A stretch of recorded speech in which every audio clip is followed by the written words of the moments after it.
This is Hugs, Bruce Hilda, Rebel Shell, Rock Lobster, Sticks and Stones of the DC Roller Girls, and you're listening to SLZE Sports. The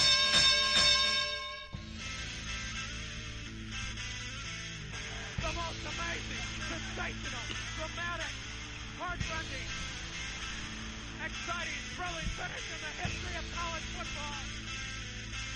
You believe in miracles? Yes! Down goes Frazier! Down goes Frazier! Live from the basement capital of the world, it's SLZE Sports. It's one of those things that sucks you down into this giant tornado of awesome, bringing you the sleaze to the stellar and everything in between. Go crazy, folks! Go crazy! It's a home run! With your hosts, Coach Scott, Zoe, Dean Ash, and Sweet Lou. I don't believe what I just saw! I don't believe what I just saw! It's time to tear apart the sports world and...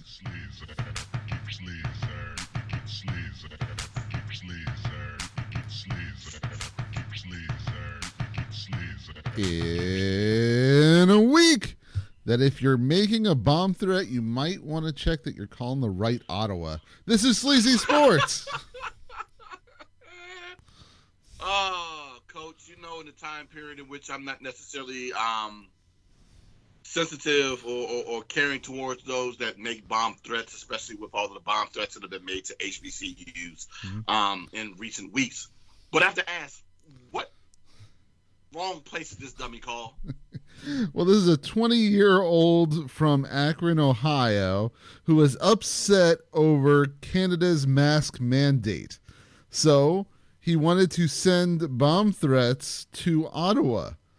Problem was, he dialed the first Ottawa police office that he came up with, which was a village in Ohio, Ottawa, Ohio, and first called in a bomb threat and then called back again saying he was shot.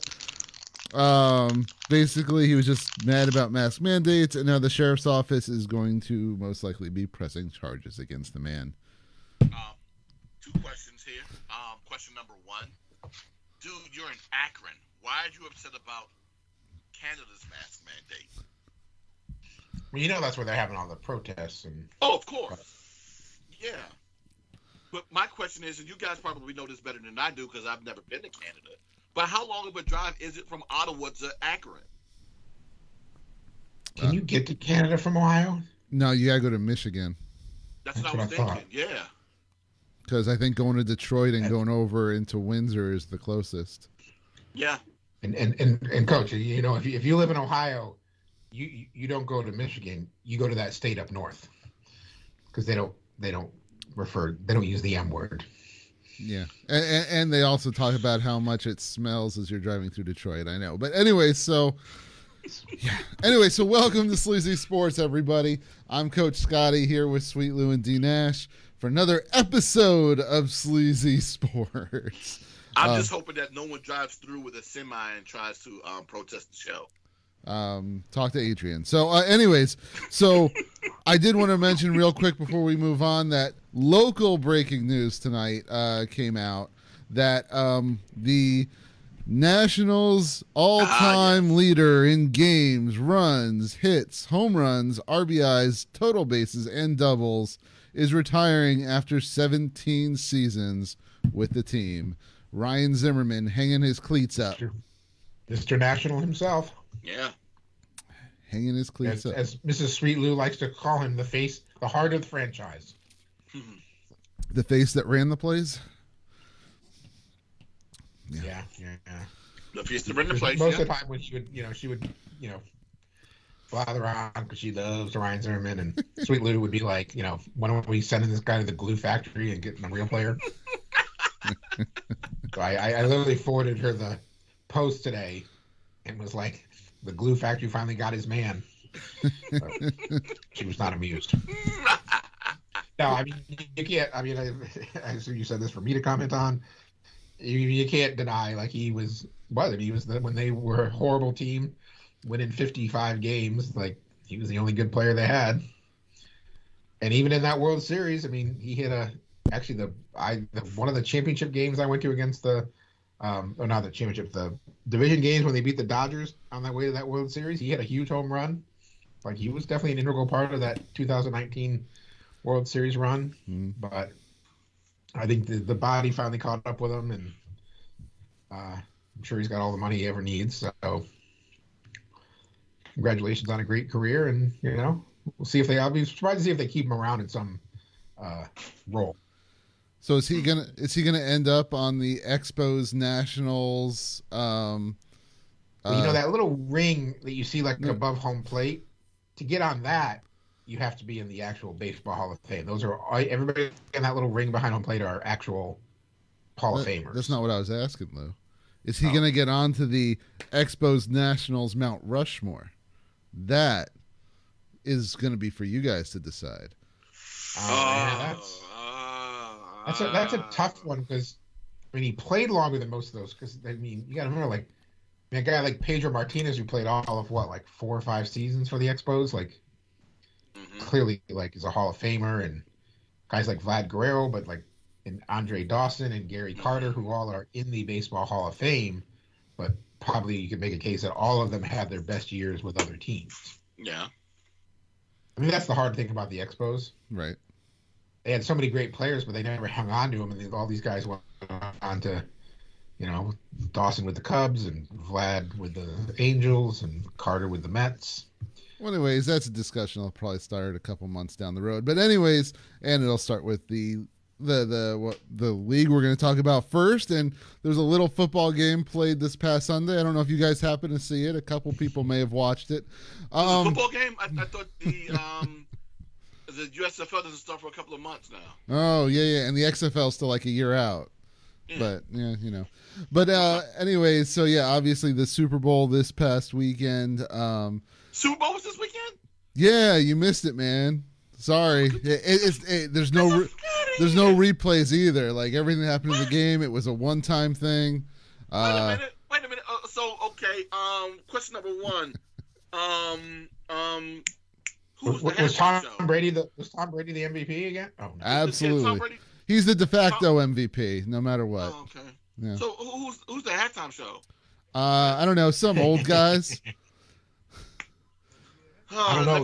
The way the millennials were talking, you thought they were, young guys. But I guarantee it wasn't any rap act or anything. Yeah. Probably. But did you hear how? And it's probably the normality of it, but none of them got paid for it. And actually, Dre put out about $7 million to put on the whole show. It was all out of Dre's pocket. That's the normality of it, most definitely. Dude, do you understand how much? Understand. I'm sorry, D. Oh, no, go ahead, Lou. I'll let you go first. Well, I was just going to say, I can understand, not getting a fee because it's so good, the exposure. But why isn't, I thought Jay-Z was doing the whole thing. Why isn't he shelling out the cash? Well, that's just the thing that they've always done. It's whoever performs during the halftime. It's the amount of notoriety, and it's that certain club, because that's something I was looking at too. Were the acts, the types of acts, when they performed, where they performed, how many times they may have performed, and it's just the exposure that you get. It's a select club of acts that perform during the halftime of Super Bowls. And for those that didn't realize, this is the second time Mary J. Blige has performed during the halftime during the Super Bowl. But of course, the first time for everyone else. But yeah, I know Mary J. Blige released the album. I think Snoop Dogg has released the album recently. I heard weeks ago that Dr. Dre may be releasing something around at this time too. So with all of these acts that have, done this show and probably had to shell out, well, like you said, he shelled out $7 million to do it. All that's coming back to some degree, if not more so, with people listening to their old stuff by streaming that stuff. Well, shoot, just going out to buy that old stuff. Just like everyone, new stuff that's out. Just like everyone said, D. I mean, you already added to the money made because this is said by most people. 50 cent looked like $1. So yeah, like $1 and a quarter, man. That dude's upper body workout, for him, he now looks like a cartoon now. But I mean, he had to drop the album. All he's doing is producing hit television shows right now and working out. and making liquor. I'm not mad at them. I wish I could live that life. You know, where all I'm doing is just upper body workouts all day and eating grilled cheese sandwiches and trolling people on social media. And, you know, apparently I don't have that type of time. I mean, I'm doing 2 of the 3, the grilled cheese sandwiches and trolling people on social media. Does that mean he's got like? Yeah. Does that mean he's got like Kevin Durant legs? I mean, not as ashy. My God, it's like the Jordan elephant print. So, but yes. Anyway, so the Super Bowl, I mean, you know, obviously I thought, and I think most people thought, it was a rather good game. This whole NFL playoffs was rather solid. For a while there, people thought Cincinnati also may get their first championship because into the third quarter they were up. And then the Rams able to fire back, finally get a late touchdown on that drive from Stafford to Kupp. And, you know, and also it came obvious on that last drive. I'm sure you guys noticed. Obviously, the early injury in the first half to OBJ really messed up what the Rams were going to do. Because, I mean, the two catches that OBJ had were big. Obviously, one was the touchdown. But he was able to break free because he was being single covered because of Kupp. And you knew it was going to get worse. And Kupp stayed fairly quiet. He had a couple or a few catches in the first half. But then it came down to that second half and that last drive in the fourth quarter. They basically said it's Kupp or nothing, and they just fed him the ball, double covered in every situation. You know, Stafford threw a blind pass or two, which was kind of cool to see. It's what you usually see out of like Patrick Mahomes doing the no looks, and they just were getting the ball to him, live or die on it. A couple passes to a tight end here or there, but for the most part, it was Kupp. And they were able to get in the end zone. And then, Aaron Donald and that defense just turned it up another notch like they did after that early score in the third quarter. And it was over. And Burrow had no time anymore. Obviously, even up to that last play. I mean, Donald, like, I know, and obviously everybody at this point knows, Cooper Kupp and deservedly got the Super Bowl MVP. But on the other hand, deservedly, I felt could have been Aaron Donald just because the last 2 plays of the game. Literally, you have a 3rd and 1 where it almost feels like they're going to get the first down, and you watch it, and like Aaron Donald with one arm just drags the guy who's running full speed back and holds it to the 4th and 1. And then Aaron Donald gets in on Burrow with like no time on that 4th and 1, giving Burrow no time to find a wide open receiver down the field, and he couldn't get the ball off, and that was that, and closed up the game. But I mean, overall, I thought it was a great game. Obviously, we talked about this. We all had the Rams winning it. Obviously, I'll go over those bets the picks in a little bit, but at least to me, I thought it was a really good game. I said on the show I would love to see Matthew Stafford win one. So congratulations, Detroit Lions fans. You have a post-Super Bowl quarterback now. But I mean the Detroit Rams. The Detroit Rams. I was happy to see him get it, and obviously I was happy to see Cooper Kupp get some type of MVP because he was probably deserving of the regular season MVP too. But we know how that goes, and we'll get to those awards in a little bit too. But you guys enjoy the game? Oh yeah, most definitely. It just hit me just now, just looking at this. I don't know if you guys noticed this. So the first time the Bengals made the Super Bowl, of course, they played against the Niners, right? Mm-hmm. And do you remember how many points they lost by? That was Ken Anderson, like 4? Right? 5. Like 4, right? 5? The first time, yeah. Oh. With Ken Anderson, yes, you're right, Coach. Now the second time, of course, is with Boomer. Right. And do you guys know what the point differential was in that game? I'm gonna guess 4. Yes. And then of course we get to Sunday and the point differential is 3. So the Bengals are getting close. So what you're saying is the next time the Bengals are in it, put money on a 2-point game. Hey, they're getting close. So if they can somehow make 3 more Super Bowls, it might be Armageddon. The earth may open up because the Bengals have won the Super Bowl. But yeah, every time they keep getting closer. But the thing is, I don't know about you guys, but that final drive, oh my God, by the Rams, where they got a lot of assistance. then those 3 plays leading up to that final score, In the end where it's zone. 3rd and 8, and you had that pass interference call play, the pass interference called, which was a little ticky-tack in my opinion, especially with that one defensive. Well, actually, it was a no call that they had earlier in the game, where Jalen Ramsey legit tugged. Now, whose jersey was that he tugged when he was running that slant into the end zone? Do you guys remember? I forget whose. I don't know. Was it Higgins or was it Chase? I can't remember. I don't think it was Higgins Chase. or So Chase. it may have been Higgins. But yeah, he was the Bengals receiver was wanting a slant in the middle of the field, and of course, he had Ramsey beat, which leads me to believe it may have been Chase. But he tugged on his jersey as he was running to the end zone, and of course, commentators raved on how that was a great no call.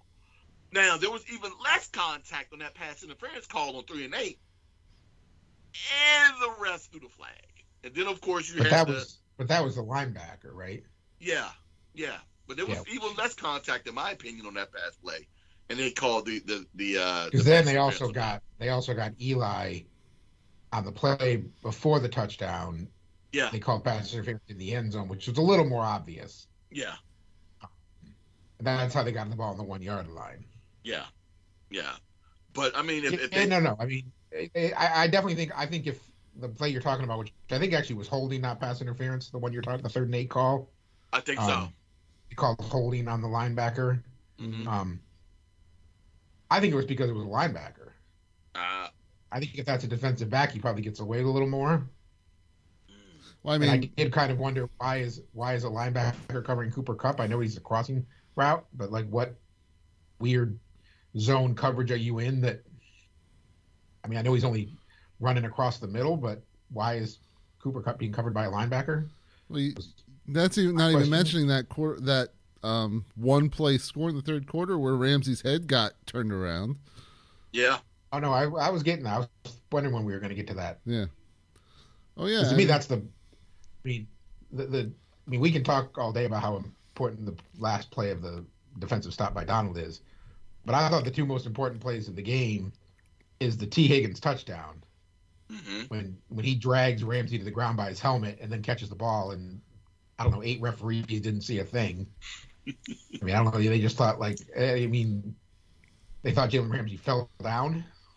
Well, like he had Ramsey did good fall coverage, down a and few next thing you times know, in he's that on the game, ground. Because my first thought after that one was like that seemed to me as egregious as the Saints-Rams championship game, no call that they then changed the entire rule about for 3 years.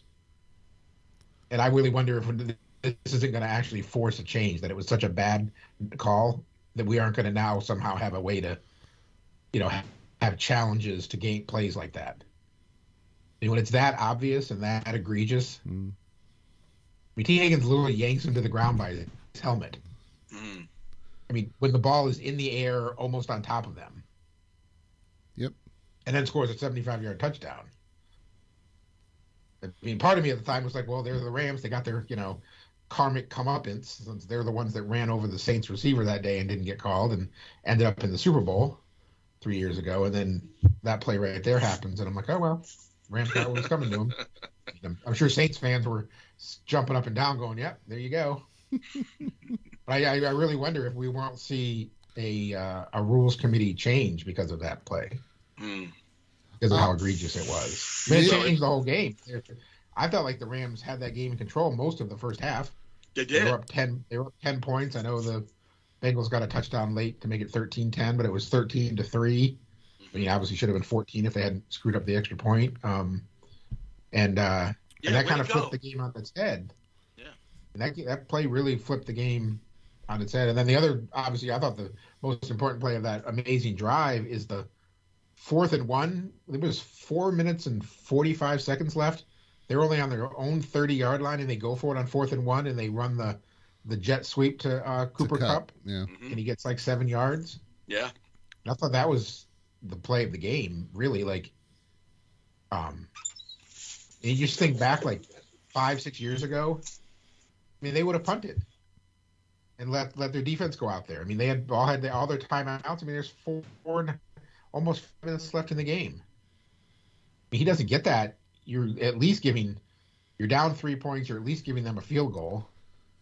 Well, I mean, that could have been the game. The way you were running the ball all game, you weren't going to just hand off to your running back on 4th and 1. Yeah, that's the other thing. Like, the best unit in that entire game, as much as you can say about them sacking Joe Burrow 7 times, that Cincinnati run defense was the best unit on the field all day. They had 27 yards rushing, the Rams did in that game. So can you explain to me, like, so I was watching with a friend, and we were watching it, and every time they were trying to run, what's that boy's name? Akers? Yeah, Cam Akers up the middle. And Cam's a speedy back, and they gave him, there was only like 2 runs they let him go where it was a pitch or something to the outside, and he gained yardage. But then they kept trying to run him up the middle where he was being stopped over and over, and then they just keep running it up the middle over and over and over, even a couple times with Darrell Henderson and whatnot, and they weren't getting anything. Yeah. So why did they keep trying to run it up the middle?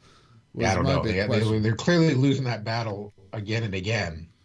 Like, I always feel like, I mean, good running backs are good running backs, but I always feel like getting a running game going is all about blocking schemes. Mm-hmm. And, Dee's talked many times about how, like a guy like Ezekiel Elliott is a little overrated because it's all about the guys up front.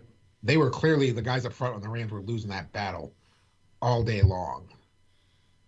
And what's the definition of insanity is doing the same thing over and over again and expecting different results. Right. Yeah. I mean, they just did it over and over again and thought something different was going to happen. Like, you're not winning that battle. Try something different. And you're right, Coach. Absolutely. Like, they just kept sending Henderson, Darrell Henderson and Cam Akers into that Lions den time and again. And there was a couple times there when the Rams offense became stagnant that you looked at how the Bengals were lining up and they were putting 7 or 8 in the box.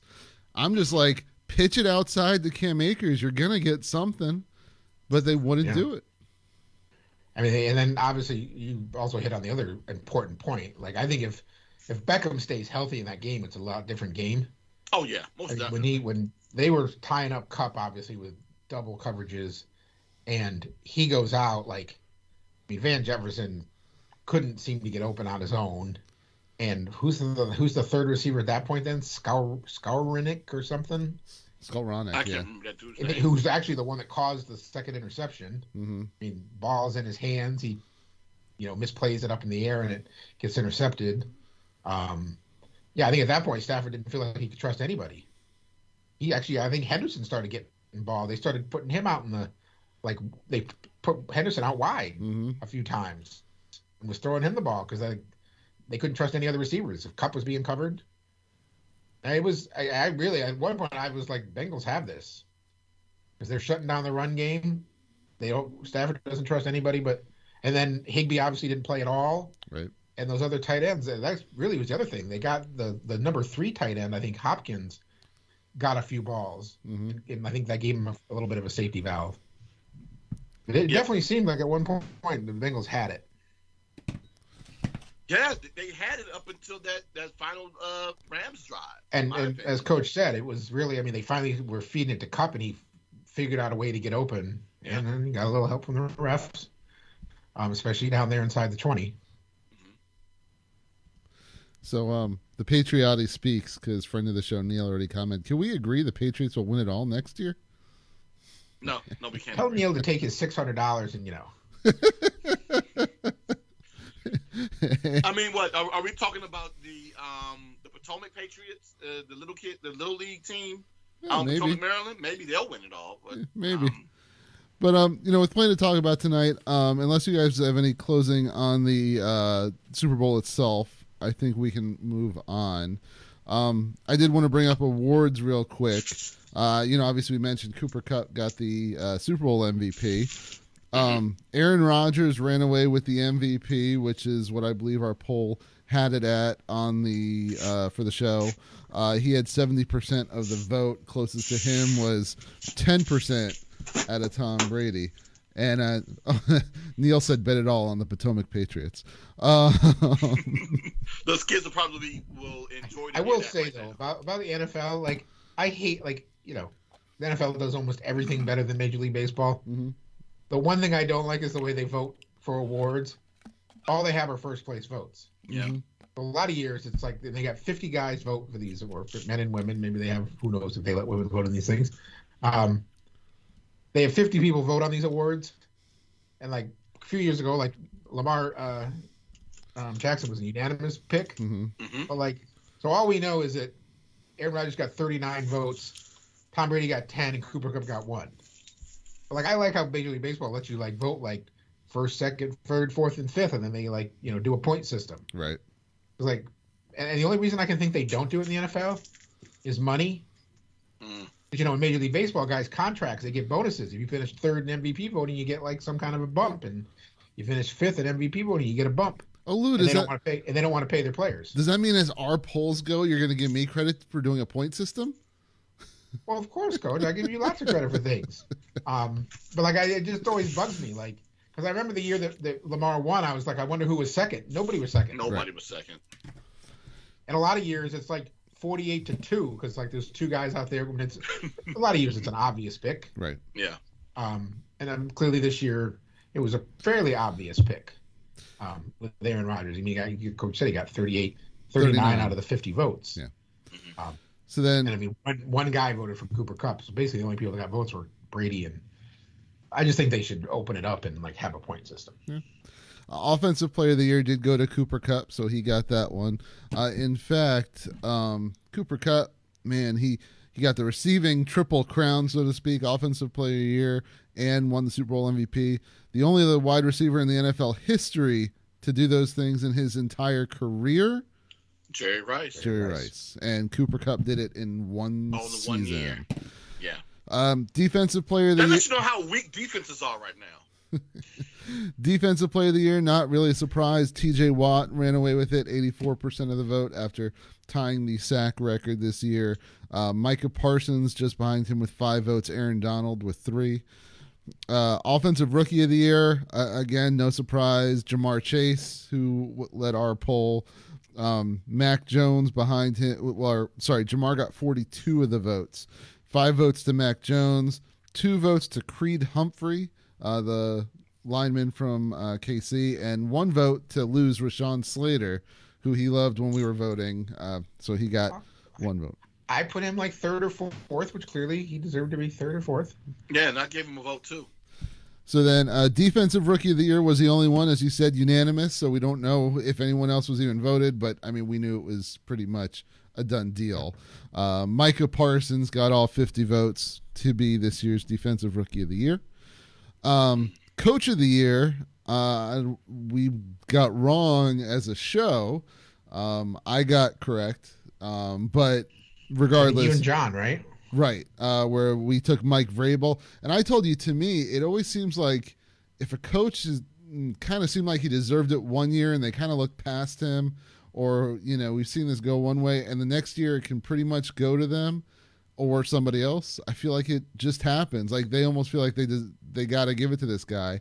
And I think, I don't even know if it was last year or the year before, but I was saying where Vrabel just kind of deserved it, didn't get it. So that's the reason I really went for Vrabel. Outside of, it was really, to me, I thought a 2-person race. And truthfully, our winner, didn't we have Zach Taylor won? And I mean, he finished 4th on this list. Wow. Vrabel, 3rd or 4th. Yeah. 4th, because Vrabel got Fourth. Vrabel got 36 votes. Matt LaFleur got 8 votes. Rick Bisaccia got 3 votes, and he's no longer the coach anyways. Zach Taylor got 2 votes, and Bill Belichick got a single vote. The Boston Ram. Yeah. So then, no surprisingly, comeback player of the year was Joe Burrow. I mean, was there any doubt? As we found out, I'm sure, but it was close, wasn't it? Didn't Dak get a good number of votes? he got some. I don't have the votes for these. I couldn't find it as easily. Walter Payton Man of the Year was Andrew Whitworth, the lineman for the Rams, as was said, half a dozen times during the Super Bowl broadcast. Because his speech was so touching.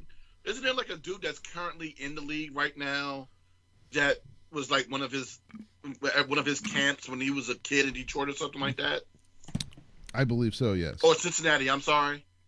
Well, plus the whole story that's not even mentioned with that, where him reaching out to Joe Burrow last year. For those that know, I mean that's just something. Two different teams, but obviously Whitworth spent most of his career with Cincinnati, and he rehabbed with Joe Burrow basically all last year and reached out, which was. It just shows. I mean, obviously he's been a stand-up guy. He's been loved by everybody he plays with for years, and has been one of the best there too at left tackle. And I don't know if it's been announced or not yet, but he's most likely retiring now after a nice long career and now having a Super Bowl ring as well. But and also like Walter Payton, not scoring a touchdown in the Super Bowl.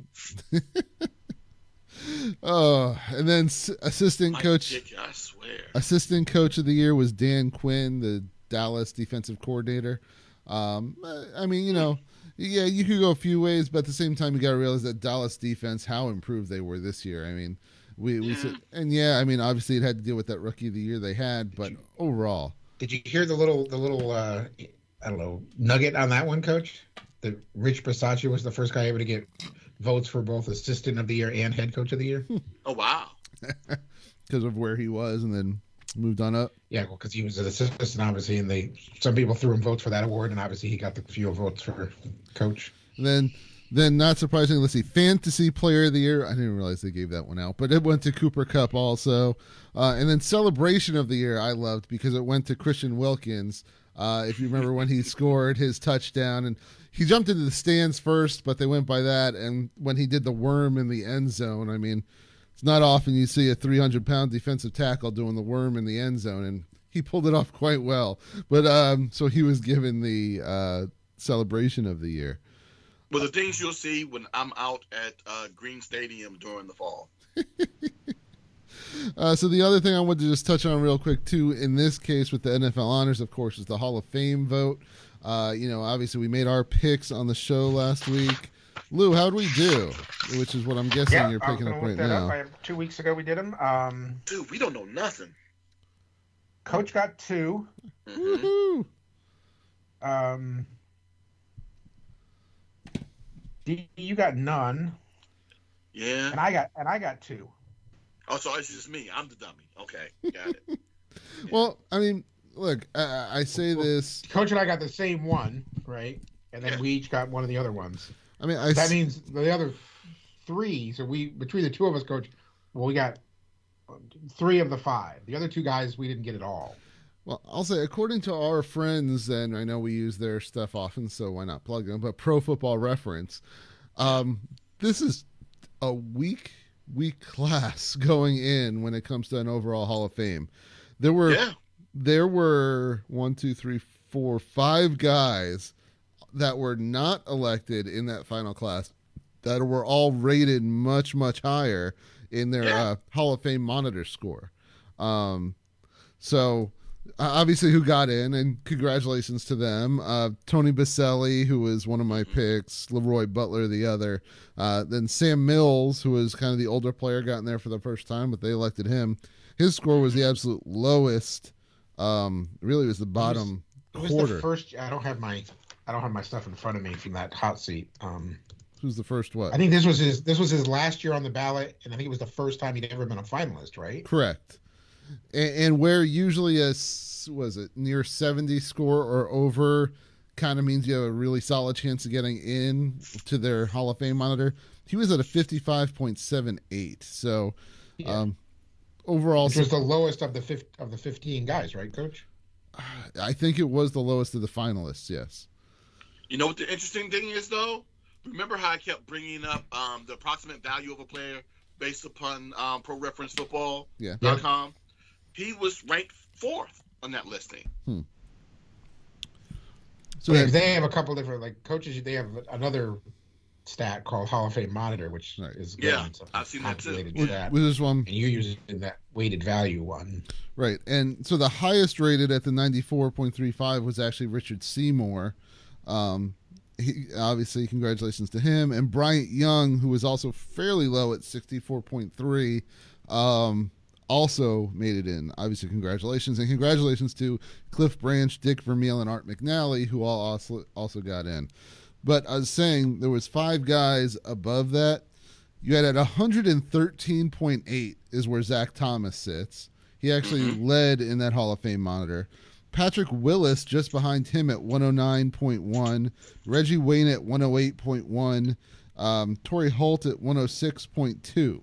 Like that's 4 guys over the 100, which is a crazy number that you don't see that often unless your name is like Peyton Manning or Tom Brady. I'm sure will have like a 500 or something ridiculous. But because then outside of that, you also had DeMarcus Ware, who was still above anybody at 96.33, and Andre Johnson, who only got beat out by Richard Seymour in those scores. And all those 6 guys not in yet. Yeah. So, yeah, Coach, you and I both had Baselli. You had Leroy Butler, and I had Richard Seymour. Leroy. So none of us had Sam Mills or Bryant Young. I mean, Sam Mills is the one that really shakes my head out, and I can only think that it's a sentimental vote. Again, like I said, been on the ballot for 20 years, or been eligible for 20 years, never been a finalist until this year, and they put him in, which just seems beyond a little bizarre. Like, especially because we were just talking about that a couple years ago with your boy D, the tackle from Washington. Joe Jacoby. Yeah, Joe Jacoby had the same thing, but I think he was on 2 years in a row, but it was his last 2 eligible years, and he didn't really get that close. I take that back. Sam Mills has been a finalist 3 times, but this was his last year of eligibility. I finally got my thing up here. So you know what that changes, though? You know what I will say about this class? What's that? You know, I put up those charts when we did this hot seat. The guys who have been eligible the longest: 20th year Sam Mills, 16th year Baselli, Leroy Butler, 10th year Bryant Young. So with the exception of Seymour, they took the 4 guys that had been eligible the longest. Not necessarily a finalist the longest, but eligible the longest. But then Zach Thomas has been eligible for 9 years. So that really, if they're really going to stick to this, the guys that have been on eligibility, like the farthest removed from their playing careers, that's what your years of eligibility just states. That's all that means. Mm-hmm. That's how far you are removed from your playing career. They literally took the 4 guys that were farthest removed from their playing careers. So hopefully that's a good sign for your boy Zach Thomas next year, because he's literally now him and Willie Anderson next year will be in their 10th year of eligibility. I don't know. Obviously, there could be other guys out there that are only semifinalists or not even making the list, but should be good signs for Zach next year. Now, with that logic, that leads me to believe that the reason why Joe Jacoby isn't in is because of one thing. He didn't get a and that's the organization's name or the former name. And being that was still the name of the organization, that they didn't want to bring him in. That's insane. Never mind. I don't want to go into I'm hoping that when they do the veterans, like, you know, Cliff Branch was a long time overlooked guy. He even got overlooked when they did those, 15 guys 2 years ago. Right. Mm-hmm. Because remember Drew Pearson got overlooked in those 15 guys. Well, we kept saying they put him in last year. If you're going where I think you're going, Lou, we all were mentioning maybe Jacoby will end up on that seniors. Right. Yeah, that's what I'm hoping is that he's now in that pool of guys, but they only pick one guy every year. They did that special exemption 2 years ago because it was the 100th anniversary. Right. So they put that big, huge group of guys in. Hopefully, in the next 2 or 3 years, that group will recognize Jacoby. So that's about the right time frame, right? If Pearson, who played 70s and 80s, and Branch, who played 70s and 80s, Jacoby mostly played in the 80s. Yeah, but I think if memory serves me correctly, he started in the late 70s. But he played majority of his career in the 80s. Yeah, I think he's right in that sweet spot of that committee that meets for that era of players. He should be, hopefully, in the next 2 or 3 years. If not, hopefully next year. Lou, if he makes it in this year coming, I'm most definitely going to believe it's because of the name. I am, and I'm going to be livid about it. I will be. Well, Coach got a little story about that too. On a rundown, I see. Yeah, no, I was going to say I guess we'll touch on that in a little bit too, right, Coach? I mean, you can do it now if you want. Well, I guess so. It's a football story. We can do football and then jump to basketball. But yeah, obviously your boy Rigo, on his radio show, not very happy with the name change. In fact, He demanded, and I think it's been acquiesced to, his Commanders jerseys bearing his name at the Washington Commanders shop and on NFL shop have been pulled off and are not available anymore, because he had said on his show that he felt completely disenfranchised, and he can't understand how anyone who once played under the old franchise name could possibly want to be part of anything to do with the Washington Commanders. And yeah. So did you get a chance to listen to the podcast, Coach? Only snippets of it. Okay, so there was discussion about it around the time the statement was originally made. And I wanted to go back to listen to that segment to make sure that I get the exact wording of everything that he said, right? Sure. And, it gets a little janky towards the end. So, of course, he's not a fan of the decision of the rebranding whatsoever. And he brings up this poem called The Dangerous Dan McGraw. Have you heard, guys? Oh, I'm sorry, Dan McGrew. Have you guys ever heard of that poem before? Nope. Okay, neither have I. Cool. But he brings up a line in the poem where it says, have you ever felt like your life has been looted clean all of once you held dear? That's what he refers to in the poem. And he says that, of course, he feels though he was completely disenfranchised. And he said, as a former player, especially during that era, it was like you were being invited to your own funeral. The irony of all of this is, back when Daniel Snyder first bought the team in 99-2000, he actually suggested that maybe they should change the name back then. But now he has to change the heart of, interestingly enough. But these are the interesting parts were the quotes taken from the show. Where I forget who the co-host of the podcast was. He says, and I quote, "We're going to take care of this because there should not be any Washington Commanders John Riggins jerseys on the site." Okay. And, of course, that was handled. Now, Riggins responds by saying, even though they are. Goes back to the other guy. He says, well, we're going to take care of that. Riggins responds by saying, of course, that kind of makes me feel dirty, which is, of course, having a Washington Commanders jersey with his name on the back. But he follows it up later on by saying, as I say all of this, keep in mind, I'm a hose bag. And if anyone comes to me, well, if we give you $1 million, $1 billion, I might go, let me think about it. Yeah, I'll do it. So, of course, it's all for the money. And, of course, it's all because he's one of these guys who does not, really not a fan of, even though he wanted to change the name, he wasn't a fan of the process or the name that they went with. So that's what he's more so about. And then, of course, if the money is right, he'll go along. Because to me, it just seems as though it's all about him and his merchandising. He doesn't want to necessarily see anyone coming up to him with a Riggins Commanders jersey because that's not his uniform. He's a Redskins guy, and he's wondering whether or not that stuff will be phased out and he won't have it anymore. But he really believes that his entire legacy is going to be wiped out. And I look at him and say, really, John? So if the name change erases the legacy, what about if a team moves to another city? Does that erase your legacy? The Pistol Pete, is his legacy erased from Jazz history? I doubt it. Is Kurt Warner from the Rams? Yes, Kurt Warner from the Rams? No, I doubt it. Matter of fact, he sure was wearing blue and gold this past weekend. The Minnesota Lakers, same thing with the LA Lakers. Is their legacy wiped out? No. Brooklyn Dodgers and LA Dodgers? No. What about the Boston Redskins? Is their legacy wiped out? No, because this organization most definitely likes to reach back and say that they won a world championship in 1932 when they were in Boston. I'm going to need John Riggins to stop being a punk. God, man. All right, I know we got to move along here. I'm going to mention... I had one question about John Riggins. I just wanted to ask this. Okay. So he gets money every time they sell a jersey. So he was all making thing that he wasn't going to take any money. Like he wants it off. He doesn't want to sell any jerseys with his name on it. speaking of his money, is he returning all the money that for the jerseys they sold for the WFT for the last 18 months? No. Because that also was not the Redskins? No.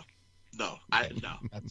Exactly, right? I'm like, if you're saying that this ceremony 2 weeks ago was your funeral, you've been dead for 2 years already. What are you talking about? Right. This is nonsense, dude. But it is what it is. Okay, John. So just say you don't like the name, old man. That's cool. I just wanted to mention these NBA trades that just occurred. And if you got a quick comment, cool. But I think in the moment of the lack of time here, we gotta move on. But of course, the big one everyone talked about: the Nets and Sixers traded. James Harden was sent to the 76ers. Where the Nets got Ben Simmons, Seth Curry, Andre Drummond, and 2 first-round picks for Harden. The other, obviously, one locally, the Dallas Mavericks traded Kristaps Porzingis to the Washington Wizards with a package that included Spencer Dinwiddie being sent to Dallas. And the other one was, a 4-team deal that the Bucks got Serge Ibaka, the Clippers from the Clippers. Marvin Bagley was sent from the Kings to the Pistons.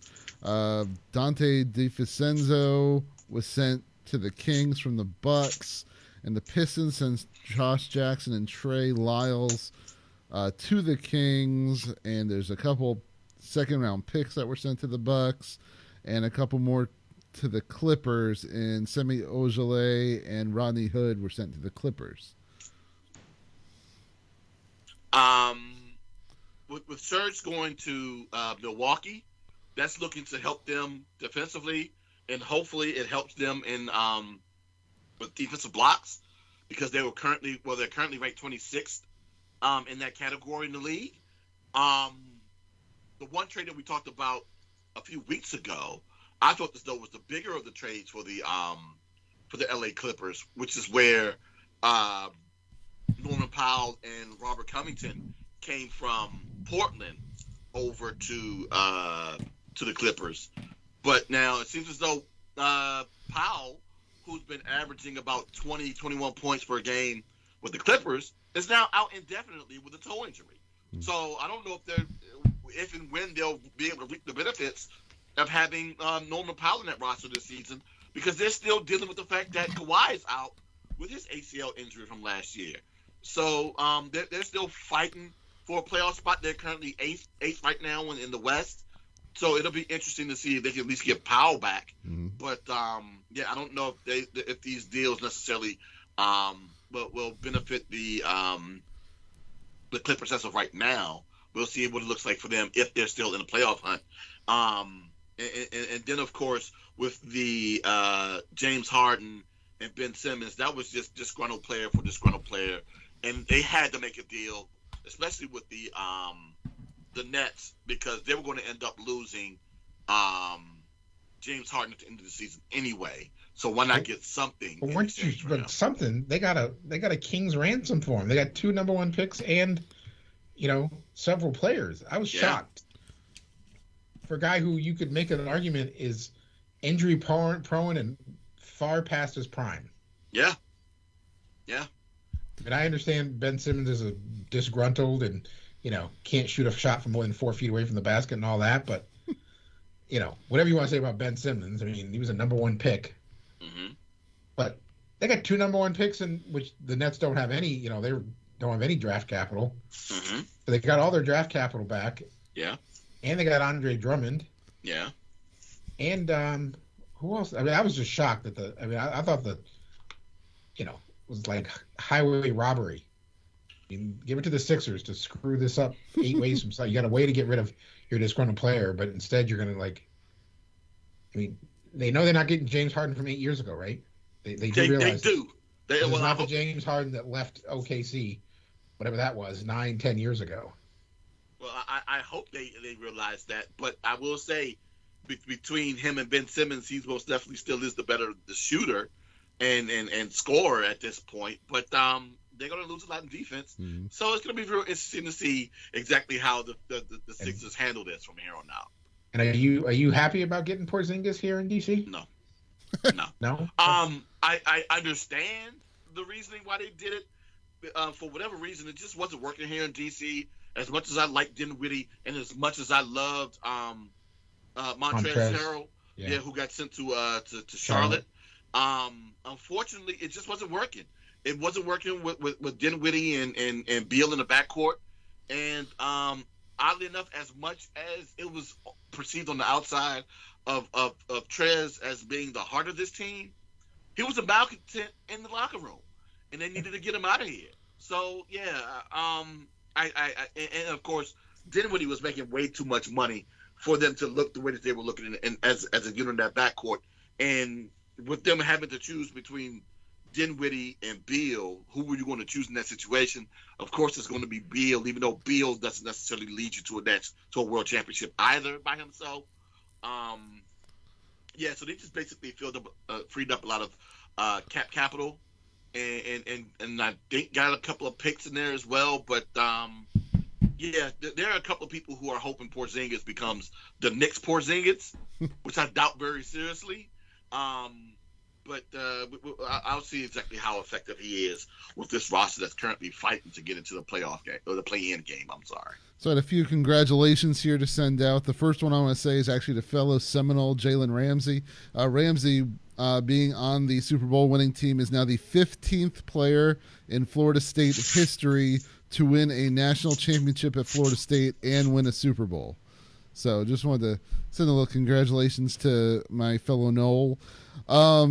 Obviously, we got to give a little congratulations to Van Jefferson. As most know now, Van Jefferson's wife went into labor at the Super Bowl during the Super Bowl, and they had to take her out on a stretcher to a local hospital where Jefferson, there's video of him literally running out right after the game, celebrated a little bit, then ran out, immediately got to the hospital, and there's pictures of him holding his new baby that night. So congratulations to Van and his wife on I believe it's their second child, if I'm not mistaken.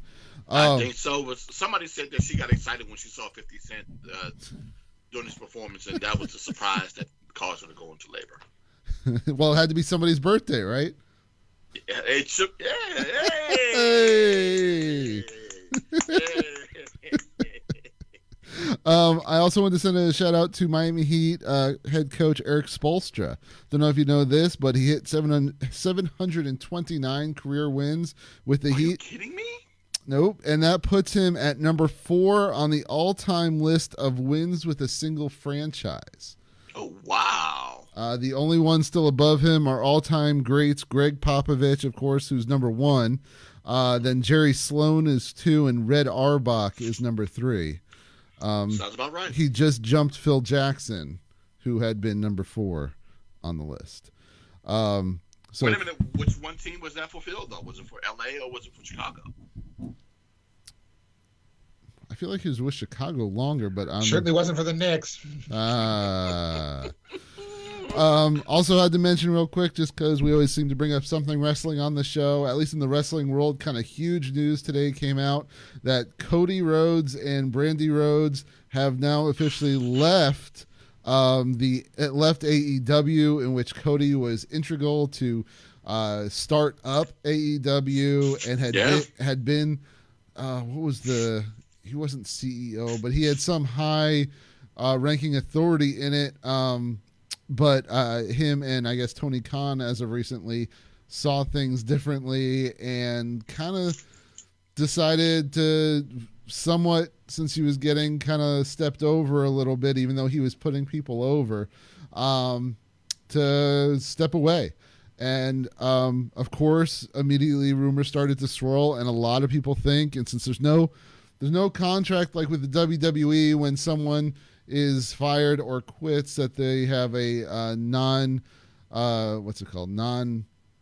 agreement where they can't usually non-compete. Non-compete, where they can't wrestle for at least a month, some or longer, depending on the contract. AEW doesn't do that, so actually people are thinking there's a slight chance that Cody could even show up as soon as about a week away in the WWE, which would be something else, D. It would be, especially depending on when they decide to bring him back.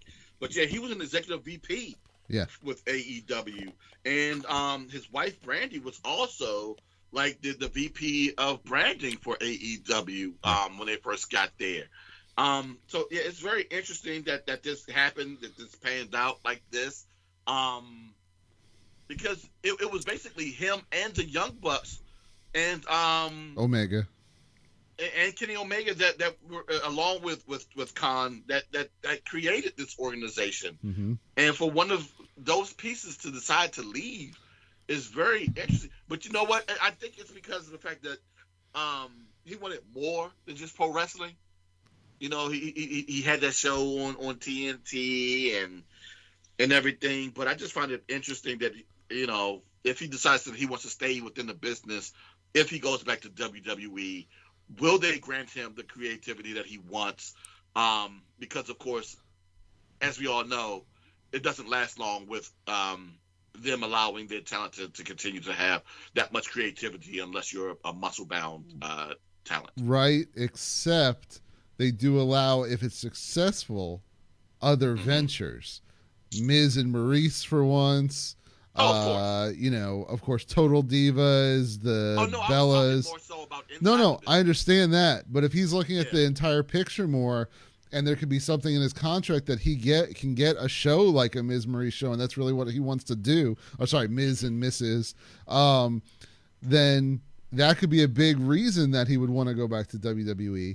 And of course, I think, even though of course I'm not there and couldn't say, I would think at this point they'd bring him back in some other form that's not Stardust, but would actually let him be, whether it's the American Nightmare or one of those current personas, because it would be a huge, I mean, that would be the first huge turnover from one back to the WWE. And it'd be interesting to see. So what you're saying, Coach, is that you want to see the WWE do something smart. It would be smart. And something they haven't done in years. Because all we've talked about in the past couple of years is all the firings. Yeah. If you make a hiring like Cody and Brandy and bring them both in, people are going to see you all of a sudden in a different light immediately. Well, it depends upon how successful they are when they get here. It'll legit be like the Washington football franchise making it to the Super Bowl. Well, I mean, remember when they left, Brandy was just a ring announcer for WWE. Yeah. So obviously she's shown a little bit of action in the ring, not quite as skilled as some others. So I don't know what she would serve as if they try to have her wrestle or if they would try to do something else. But yeah, I mean, obviously Cody's gotten himself to another level since he was in the WWE last time. So it'll be interesting.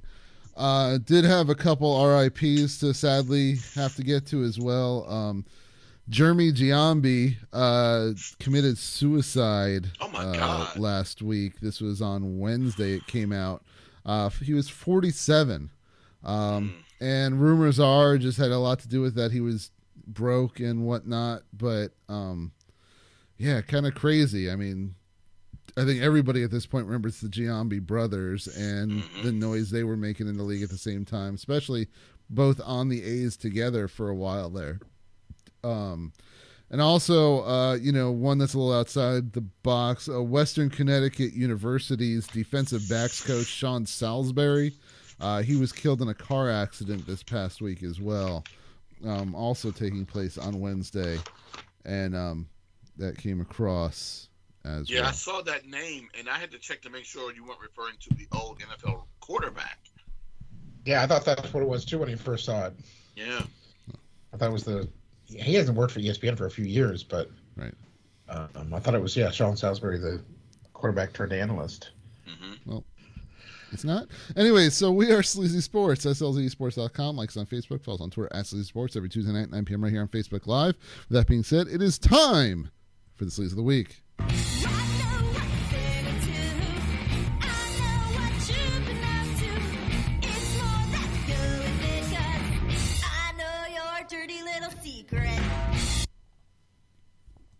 We got a lot. Yeah. Just strap in here. So I guess I'll go in order. So, like the day after we did the show, Washington Commanders defensive lineman Jonathan Allen, I guess, was on the old Twitter, and he was like, "So, anybody want to ask me a question?" Jesus. Somebody asked him the old, if you could have dinner with three people, anybody in history, who would it be? And Jonathan, I didn't find it interesting. So he says his grandfather, Michael Jackson, and Hitler. I did find it interesting. The guy was like, okay, I'll give you 2 out of the 3, but why Hitler? Didn't question why he wanted to have dinner with a pedophile. He got a pass on Michael Jackson, but well, when you mention Hitler, it gives you a pass on just about anything else. So. And Jonathan's response was, well, he was a military genius, and I'm a military tactics nut.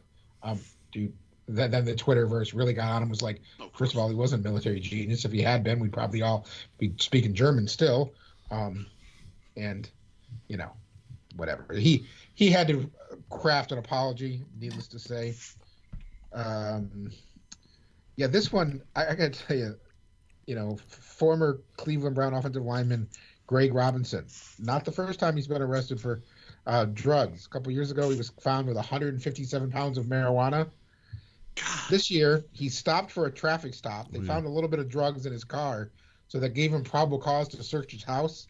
I do have to go through this only because they found $120,000 worth of drugs, but I got 3 pounds of crystal meth, 2.2 pounds of cocaine, 40 more pounds of marijuana, 4 grams of crack, 227 doses of hydrocodone, 48 doses of oxy, and 18 doses of Xanax.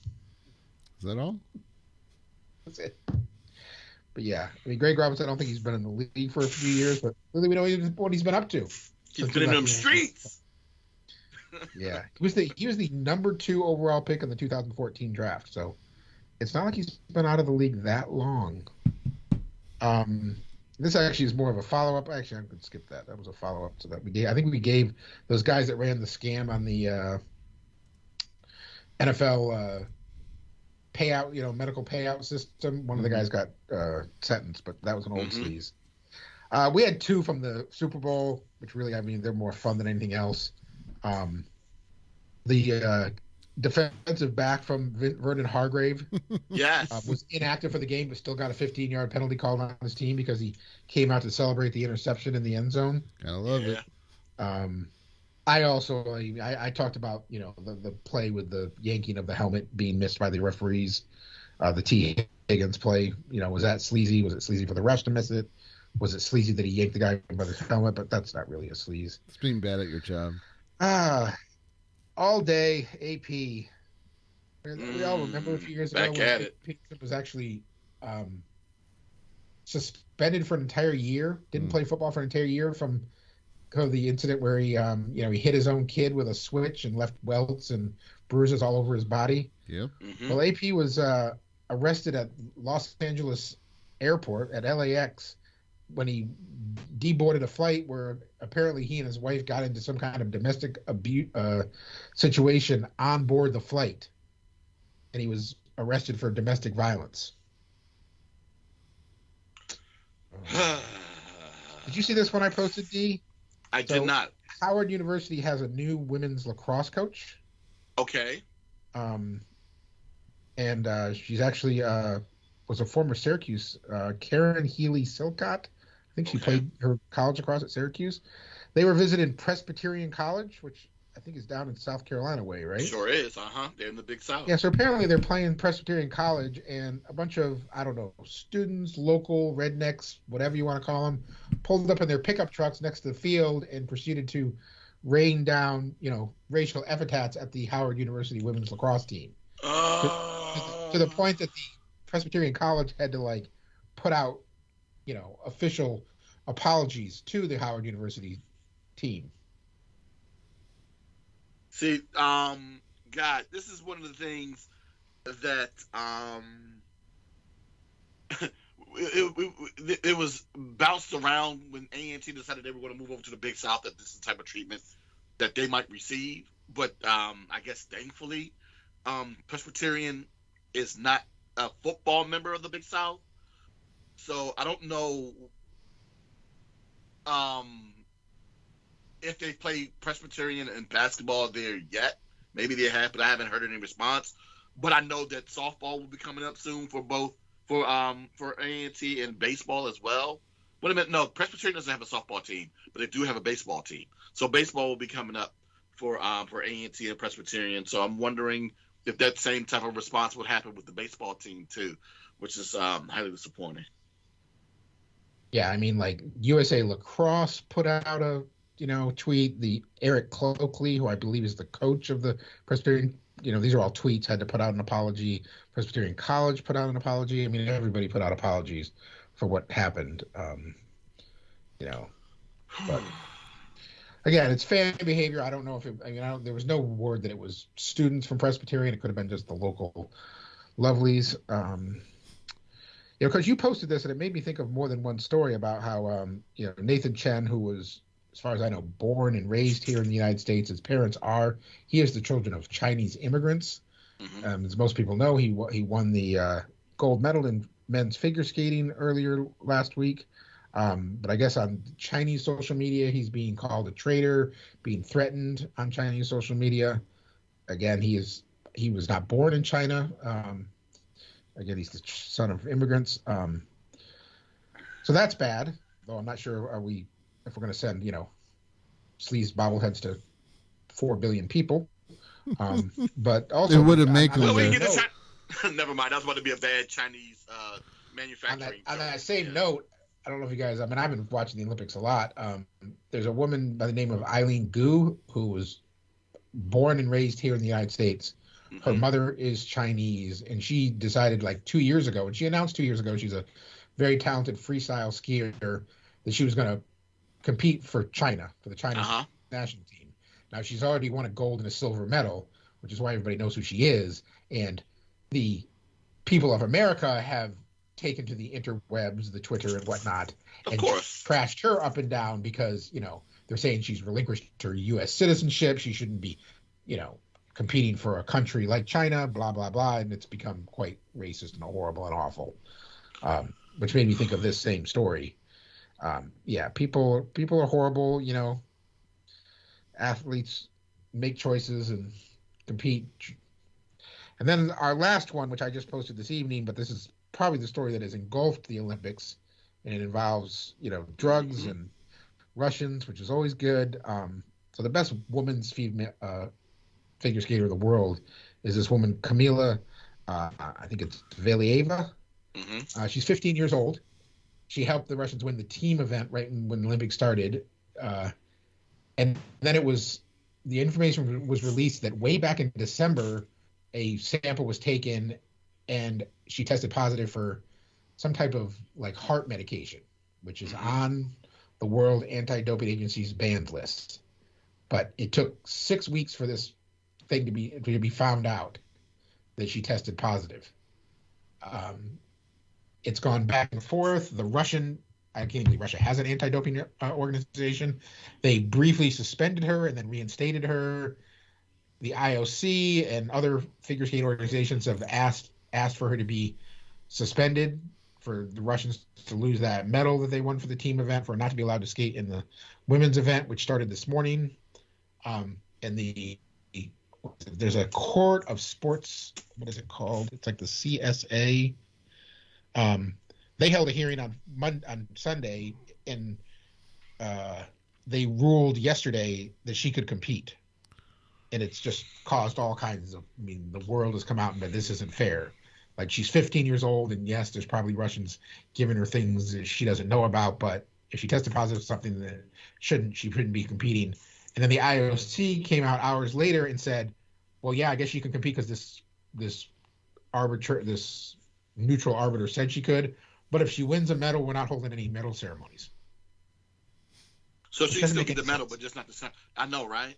Yeah. Well, the other thing is they can't hold a medal ceremony. So say somebody from Japan wins the gold and she wins the silver, that person from Japan can't get their medal and can't hear their anthem played.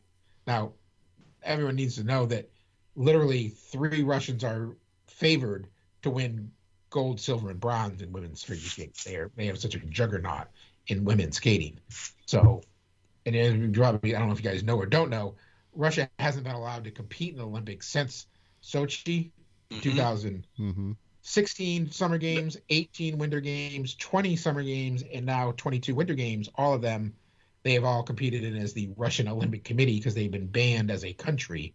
Yeah, the Rock. Which is all BS. Yeah. That just means A, they can't use their flags, and B, they can't hear their anthem.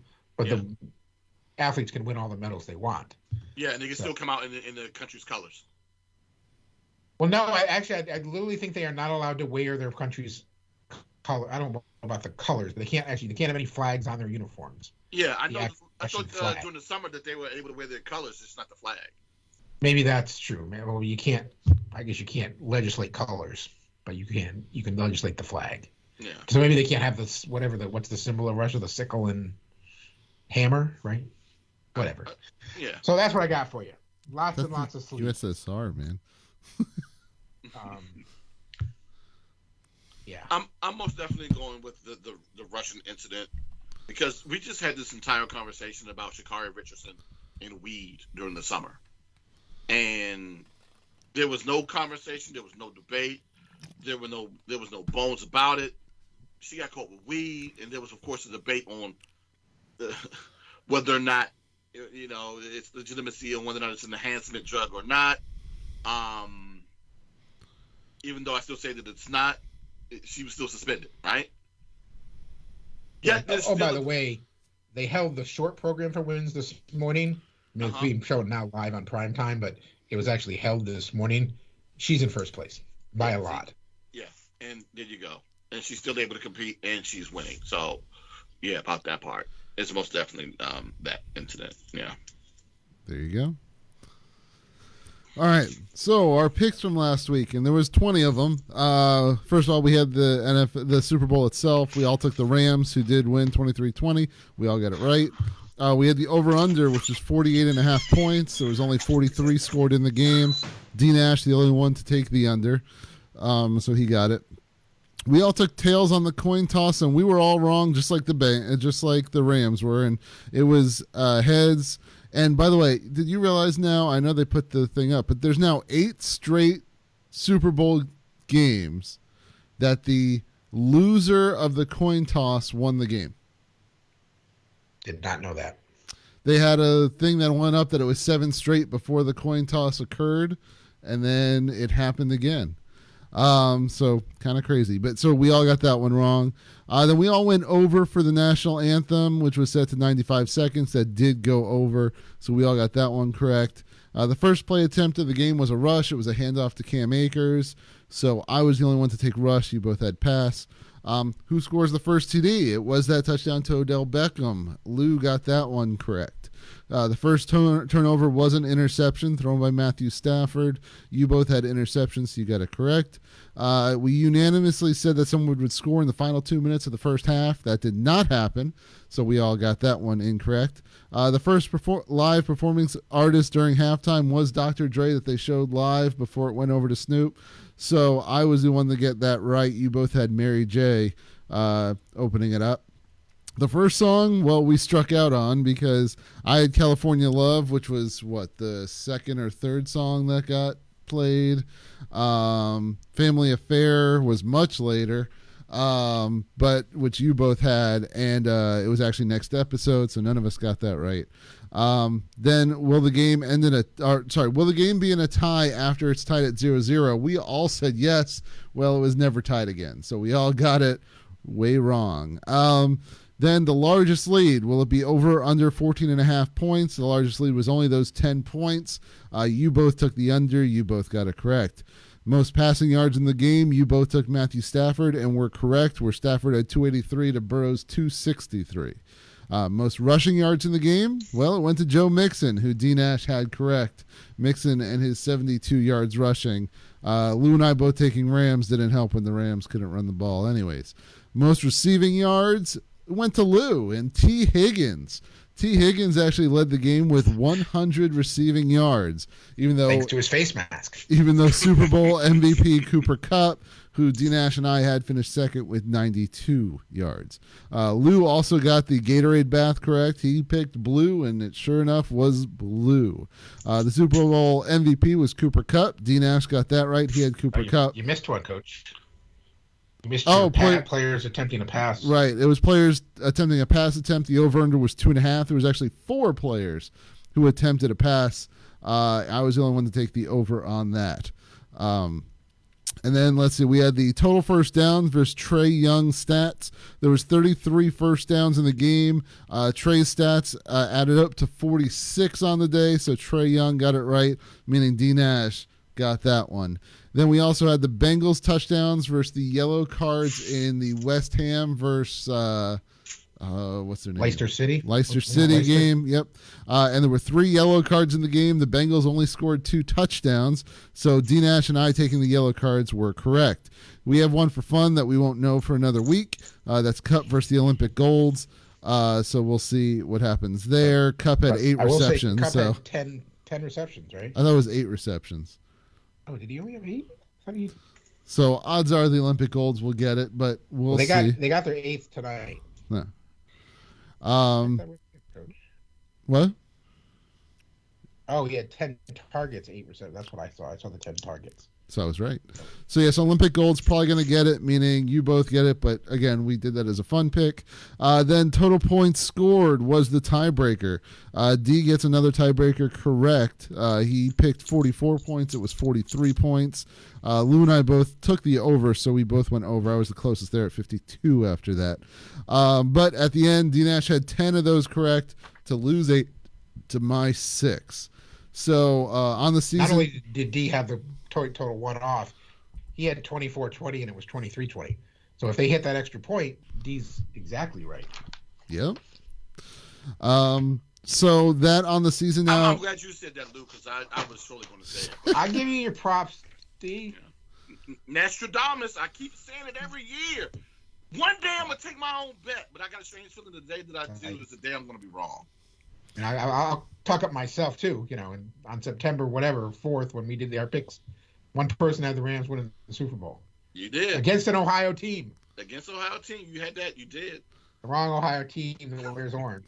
Well, I'm not going to mention the bet I placed 2 weeks ago then. So anyway. Oh, no, yeah. Coach won big bucks. Yeah. On a plus 12,000 line.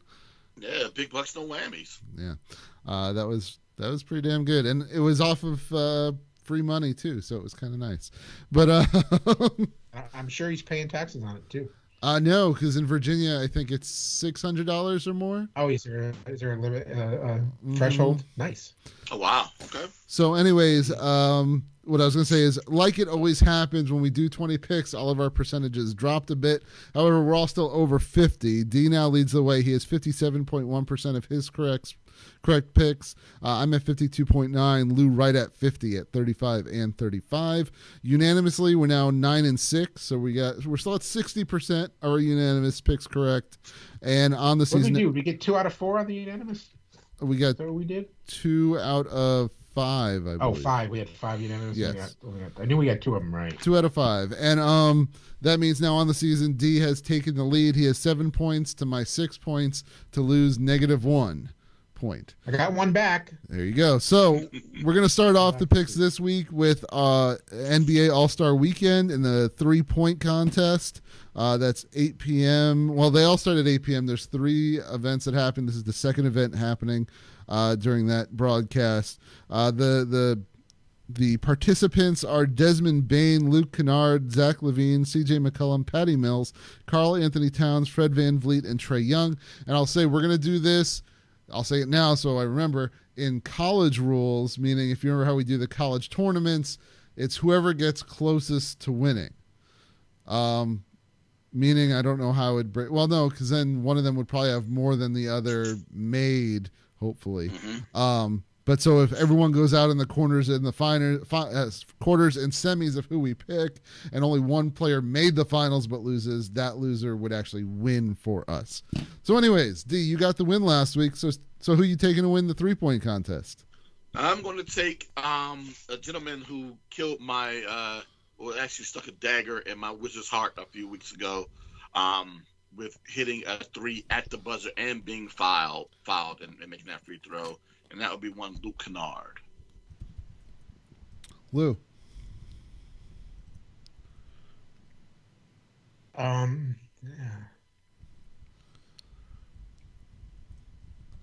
I kind of want to take Trae Young, but Yeah, I'm taking Trey Young. I'm taking the guy I know. All right. Let's see. Who could surprise? Yeah, I don't sadly know any of these players very well. Adam Levine, and didn't Levine do the dunk contest just a few years ago? Uh-huh. Yeah, but he's also done this thing too. Yeah, I think that year he did both. You know what? Give me Levine. How many people have won both? He's going to change it. All right, so Lou. Larry Bird, the king of slam dunks. You get to go on the dunk contest. What? Yeah, if he's just standing there and puts it down. The slam dunk contest, which is the third event on Saturday night. The participants are Cole Anthony, Jalen Green, Obi Toppin, and Juan Toscano Anderson. I'm going Jalen Green. You know, I'm going to take this name, and I think I took him last year just because I loved the name. You got to go Obi Toppin, man. Obi Toppin. D? Lou, you took my first pick. Coach, you took my obvious pick, so I'm going to go with JTA. Juan Toscano Anderson. Yeah. All right. So then our third pick is the NBA All-Star Game itself. As we mentioned, Team Durant versus Team LeBron. Let's see. The starters, you got Embiid, Morant, Tatum, Wiggins, Young for KD. LeBron's got himself with Giannis, Curry, DeRozan, and Jokic. But Butler's there. Yeah, you know, because of Butler, I gotta go with Butler. So give me Team LeBron. D. Dude, they're playing in Cleveland. I'm taking Team LeBron. Lou. Our first unanimous. But I think LeBron's never lost this game when they've done this captain drafting. picks. Yeah. He's never lost it. All right, well, we are unanimous. So our fourth pick, starting with D, we go to college basketball when the number 10 Baylor Bears travel to the number 9 Texas Tech Red Raiders, Wednesday, 9 p.m. at United Supermarkets Arena in Lubbock. I am going with a team who is currently 15-0 at the crib. I'm going to go Texas Tech. Lou. I'm going to leave it wide open for you, Coach. I'm going with Baylor Bears. As good as Baylor is, I've gone against them twice and got it right, I believe. So give me Texas Tech, the Red Raiders. Then we got an interesting matchup. I liked it out in the West Coast. San Francisco Dons at the number 22 St. Mary's Gales. Thursday, 10 p.m. at the University Credit Union Pavilion in Moraga. Lou. You know, the Dons have a really good team this year. Probably haven't seen their name in NCAA coverage and I don't know, since freaking what's his name? Bill Russell went there. Bill Russell, yeah. But they might be in a little over their head on the road in this one, so I'm going to go with the Gales. I mean, I put this on here for a reason. I'll take the Dons. I'll leave it open for D because, you know what? They just played a week or two ago, and they played in San Francisco, kept it close. San Francisco lost by, it was 2 or 3 points. It was real close. I think maybe on the road they surprise and get the revenge. So give me the Dons. D? Yeah, Lou kind of hinted at the direction that I was going to go. We want to leave you on the island there, Coach. St. Mary's is 13-0 at the crib. All right, so then we got the number 13 Illinois Fighting Illini at the number 17 Michigan State Spartans, Saturday, 12 p.m. at the Breslin Center in East Lansing. I don't go against them often. Good coaching. Give me Michigan State. D. Yeah, this one was pretty tough to take based upon the team records and streaks or whatever, but I'm going with the Fighting Illini. So wide open for Lou. It's an excellent matchup. This might be the best game of the week. I know that top one's a good one, but I think I just went in order this time. I didn't claim a game of the week. Yeah, no, I mean, they're all pretty good. That's why. Yeah. Baylor Texas Tech is good, but this one might even be better. Big Tens. I mean, there's like 4 or 5 really good teams in the Big Ten this year, as usual. Yeah, I'm gonna go with the Illini actually. All right. So then D, number 25 Xavier at number 24 UConn, Saturday 12 p.m. at Gamble Pavilion in Stores. Icon, Recon, Beautiful. Lou. Yeah, I think this one might be going that way. UConn. I mean, I was kind of torn on it. I think it's going to be a really good game, but all right, I'll make this one unanimous too. Our second unanimous pick. Give me UConn. So then, Lou, you got the first pillow fight. We got Prairie View A&M Panthers, who are 5-15, at the Arkansas Pine Bluff Golden Lions, who are 6-19. Saturday, 6:30 at the H.O. Clemens Arena. So which I can't really. Oh, you like Pine Bluff, right? That's the one you like, Coach? Yep. That's the logo you like. I'm going against Coach then. I'm going Prairie View A&M. Yeah, you know what? I can't go against. I don't know if my Golden Lions makes any sense at all, but I'll go with Arkansas Pine Bluff. D? Wow, you don't even, man. So this is going to make it interesting. The Panthers, Prairie View A&M, are currently 1-14 on the road, which is the worst road record in the SWAC right now. So I'm going with the Golden Lions. Send me your hat. So then our ninth pick of this week comes from the Ivy League, and it's another great pillow fight, which is kind of an oxymoron. But the Columbia Lions, who are 4-18, traveling to the Dartmouth Big Green, who are 5-15. Saturday, 7 p.m. at Edward Lead Arena in Hanover, New Hampshire. Starts with me. I went home for the other pillow fight. I knew at least somebody that went to Dartmouth, so yeah, that's my whole reasoning. Give me Dartmouth. D. Yeah. I mean, Dartmouth's at home or they're on the road? Home. They're home? Yeah, Columbia is 1-9 on the road, which is the worst in the Ivy League. I'm going to go with Dartmouth. Lou? Well, I already wrote Dartmouth down, so sorry. Wow, a pillow fight, and we're going unanimous. All right. So, D, our 10th pick comes from women's college basketball, number 12, Oklahoma, at number 9, Iowa State. Golly. Saturday, 7 p.m. at James H. Hilton Coliseum in Ames. Oklahoma. Lou? I'll leave this one open for you, Coach. I Give think the Cyclones. I think for once we're going to leave D on an island. Give me Iowa State. So then our tiebreaker, well, this weekend is the Daytona 500. So, yeah, it's Sunday, 2:30 p.m. at the Daytona International Speedway. And, Lou, you get to go. Oh, geez. Oh, geez. Oh, golly. Who do I take? Who do I take? Give me yeah, I'll go easy. Give me Denny Hamlin. All right. Give me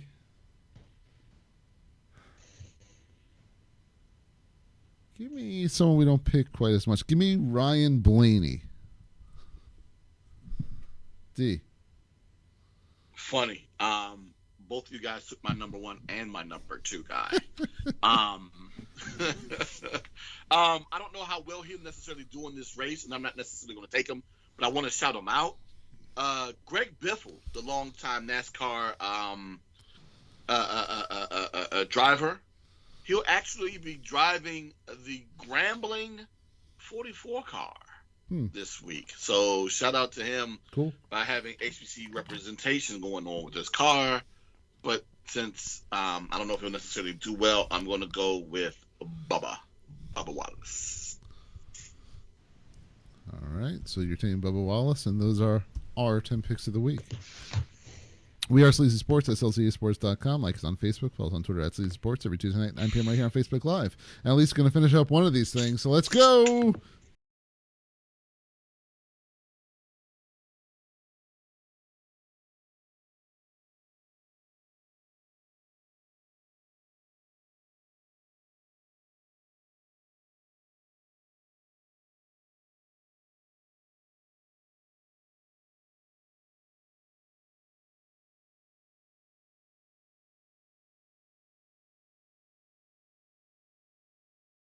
screen. What we're going to do is finish up a hot seat that we were in the Elite 8 of from last year, and we're going to go and we're going to talk about the best college baseball team of all time.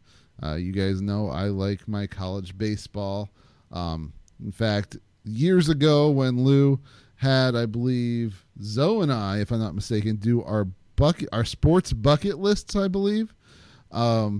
Going to the College World Series is on that bucket list of mine. But hopefully I'll get there in the next year or two. But anyway, so let me put it up on the screen for everybody at home. There is the College World Series logo. So I don't know if you guys remember even the 8 teams that are still in it.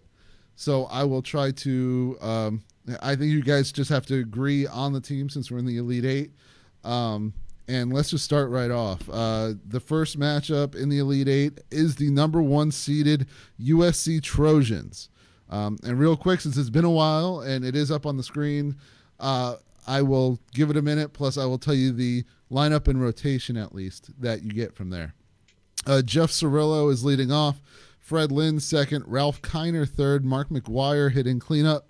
Ron Fairley hitting 5. Brett Boone 6. Roy Smalley the shortstop at 7, Dave Engel, the catcher at 9, and Tom Seaver is batting 9th, and he is your ace. Also in this rotation from Tom Seaver, you have Randy Johnson, Barry Zito, Jim Barr, Bill Lee. Tom House is your setup, and Brad Boxberger is your closing pitcher for USC. So you guys have USC, who's the number 1 overall seed, and they're taking on the number 8 overall seed, the Minnesota Golden Gophers. The Gophers lineup starts with Paul Molitor. Then they have Dick Seibert, Terry Steinbach, Dave Winfield hitting cleanup, Dan Wilson, Bob Johnson, Brent Gates, George Thomas. Denny Neagle is hitting 9th, and their ace. Jake Miller, Steve Comer, Tom Johnson, Jim Brower is their rotation, with Kerry Lichtenberg 8 and Glenn Perkins their closer. Yeah, that's something we didn't get a chance to talk about today. The new decision made by MLB to now add the DH to the National League would have been a little bit more interesting to see if we would have had DHs in this tournament. But with that said, Lou, I don't know about you, but I'm going USC on this one. Yeah. I mean, this is impressive. Obviously, we're down to the final 8. All these teams are impressive. So I'm losing my thing over near my mic. But yeah, USC is the reason they're the number 1 seed. That they got a couple of really powerful guys here with Molitor and Winfield, but I don't think they can match the pitching staff of USC. All right. Yeah. So your next matchup starts with the number 4 seed, and that's Arizona State. The Sun Devils have Brett Butler leading off their lineup, followed by Dustin Pedroia, Reggie Jackson hitting 3rd, Barry Bonds hitting cleanup, Sal Bando hitting 5th, Bob Horner 6th, Paul LaDuca hitting 7, Willie Bloomquist at 8, and Jim Palmer, the ace, hitting 9.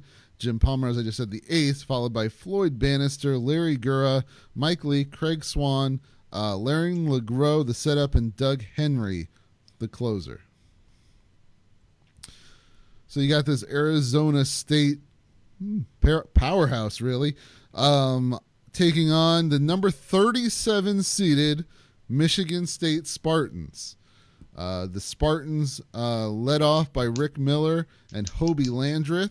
Then have Steve Garvey hitting 3rd, Kirk Gibson hitting cleanup, Al Luplow at 5, George Smith at 6, Dick Billings 7, Al Moran 8, Robin Roberts is hitting 9, and your ace.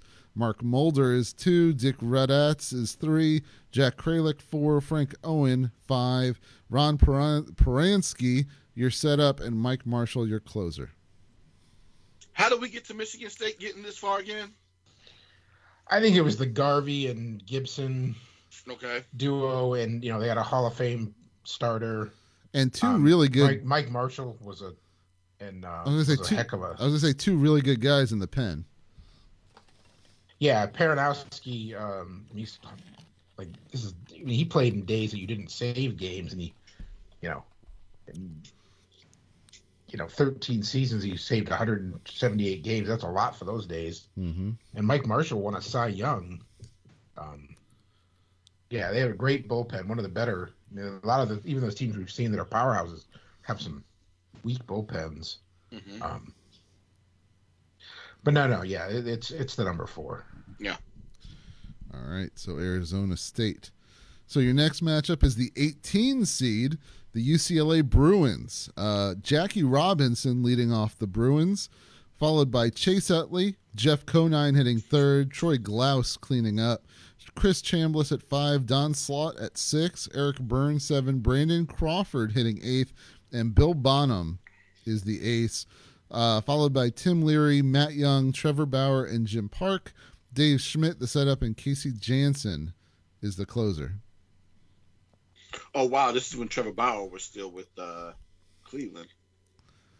Well, I did create this, like 2 years ago at this point or something? Yeah, you 3 did. years ago. Anyway, Yeah, so did. you have this UCLA 18 seed taking on the 7 seed, which is Cal State Fullerton. Cal State Fullerton's led off by Justin Turner, followed by Reed Johnson, Phil Nevin, Aaron Rowan, that is, hitting cleanup, Tim Wallach at 5, Mark Kotze at 6, Mike Lamb at 7, Kurt Suzuki catching at 8, and Frank Tanana, is that, I always say it wrong. Tanana, yeah. Tanana is It's like banana. is the ace, followed by Don Ace, who's actually the number 2 guy, Ricky Romero, Jeff Robinson, Mike Harkey, Mike Schooler is the setup, and Chad Cordero closing. This is a tight one. Yeah. I was going to say, God, who's the first team again? UCLA. UCLA. I mean, they're, of course, their first 4 in that lineup stands out to me. But after that, without looking at stats, I mean, now I am trying to see, is there anything that stands out with those guys? And outside of Trevor Bauer, I don't necessarily know much about the staff, and trying to figure out, Coach, why Bonham was the ace in this staff. Good question. Bauer's probably the best pitcher in the group. Mm-hmm. Probably is. Yeah, I don't know what the reasoning was then. Maybe just because, I don't know. I got nothing. But you're right. Yeah, Bauer should probably be the ace. Yeah, because your 1, 2, and 3 in that pitching staff, all of their records are sub 500s. ERA's over 4. Yeah, easily over 4. Well, I mean, Bonham is at 401, but yeah, and then Jim Park is coming in with that 5 ERA. He's most definitely giving up runs. Even in a situation where I thought that, or I would think that UCLA may have a better hitting lineup, it's that pitching staff that I'm concerned about giving up runs.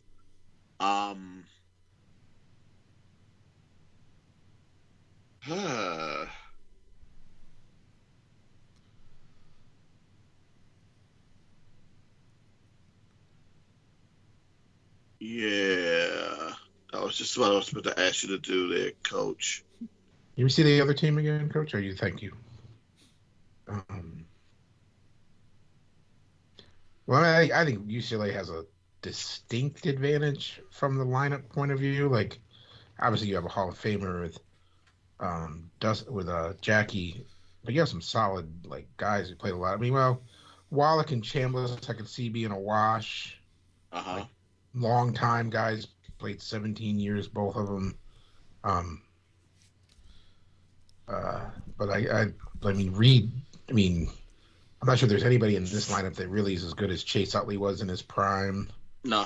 I mean, Aaron Rowan, he had a couple of good years, but really, I mean, Brandon Crawford Coach hasn't hit an 8th. I mean, he's now probably a 3, or he could be a middle of the lineup guy now. Yeah, but whatever way around it, much better hitters for UCLA, but this is a tremendously better pitching staff. Mm-hmm. Not tremendously, but definitely better. It's close. It's really close.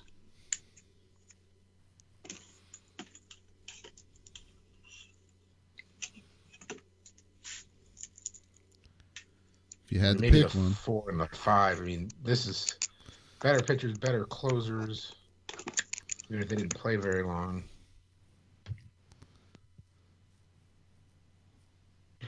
Yeah, I don't know. And the only thing that I'm concerned about is Cal State's pitching staff. I mean, I'm not necessarily highly impressed by it. I mean, Tanana was good. Tanana was, he was Nolan Ryan's running mate in the Angels for a lot of years. Mm-hmm. Yeah, because I mean, the thing about Don, I think it's Ace and Ricky Romero. I mean, they were guys that like probably in major league rotations are 3, 4 guys. Yeah, they're not 2, 3 guys. Those other guys, Harkey and Robinson, are kind of throwaways. But I feel like on that UCLA staff, I mean, except for Trevor Bauer, they're all throwaways. All throwaways, yeah. Trevor Bauer is probably the best of all 10 starters, but you got like 4 guys that I wouldn't trust. This one, I'd at least trust Ace and Romero to pitch them.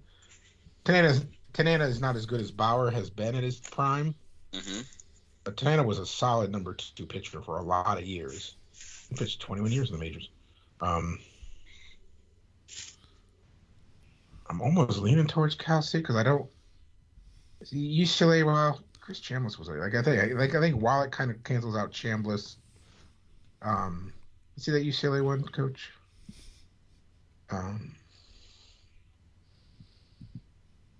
Yeah, I never thought Troy Glaus was that. Conine and Utley, definitely. I don't think there's a lot of answer for them. But then Don Slott was a pretty weak-hitting catcher. Eric Burns was a good defensive player.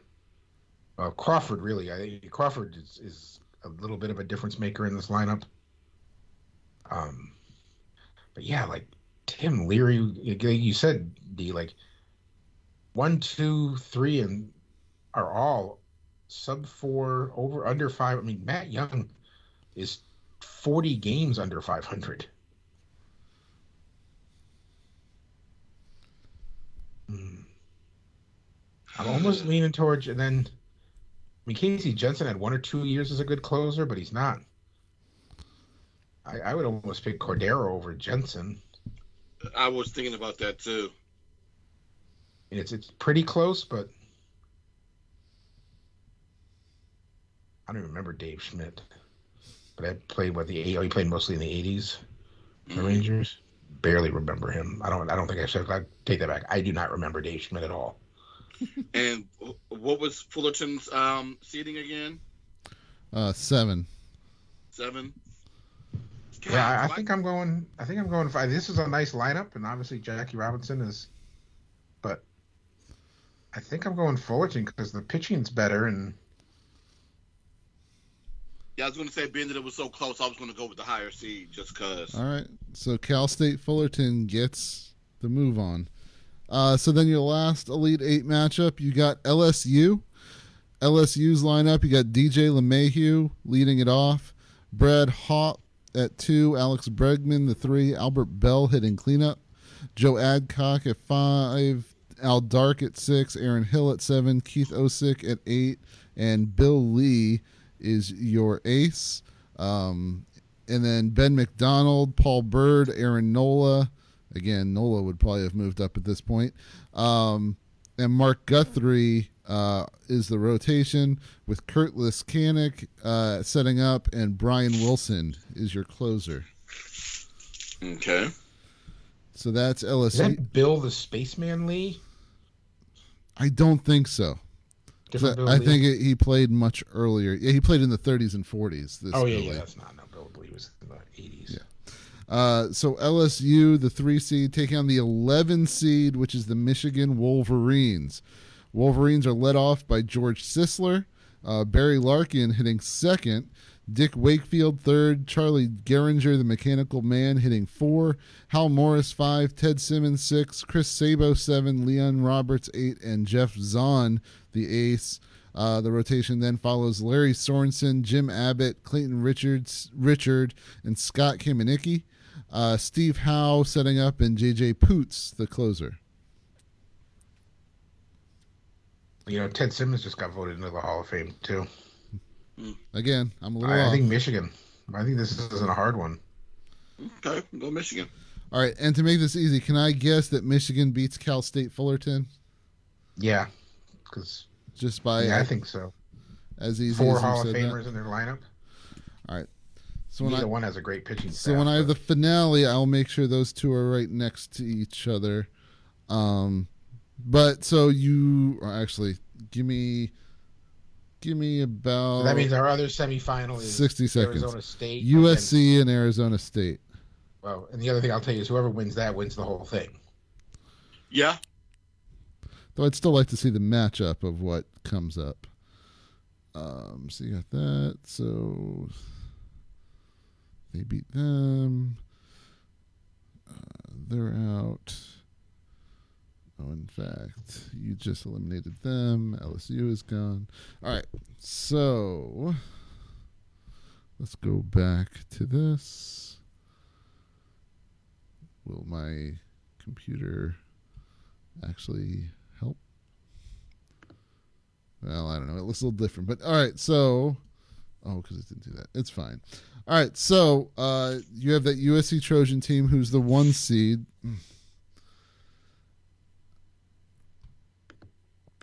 And as you can see, again, Cirilla, Lynn, Kiner, McGuire, Fairley, Boone, Smalley, Engel, Seaver.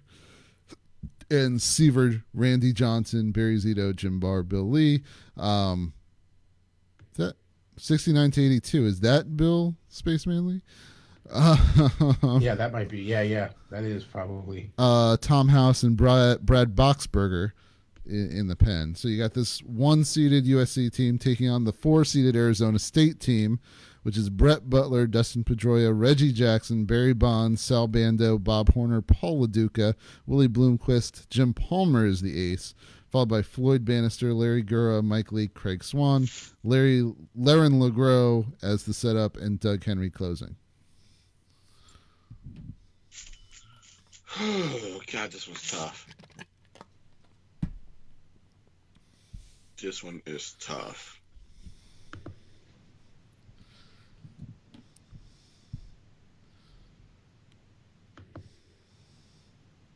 All I know is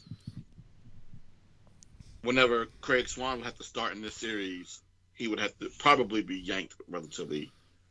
No, he might not get yanked. I mean, he has a decent ERA.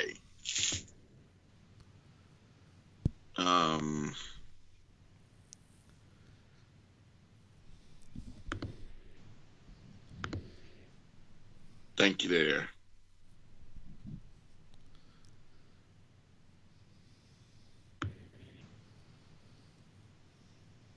God, Tom Seaver and Randy Johnson.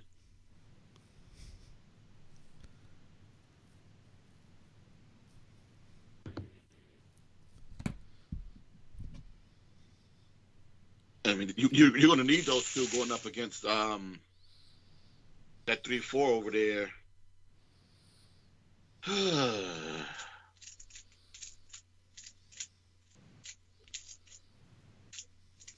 As much as I want to lean on those hitters, somehow, some way, I think that Tom Seaver and Randy Johnson find a way in this series. What do you think, Lou? I mean, they're outstanding. Yeah.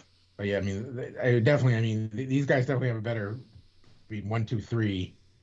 They got Palmer. I mean, Tom Seaver against Jim Palmer would be crazy ridiculous. Yeah.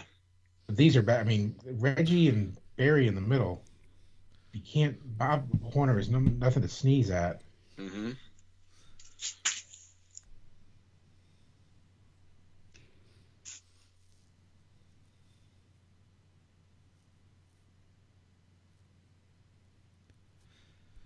And that USC pitcher is Spaceman, by the way.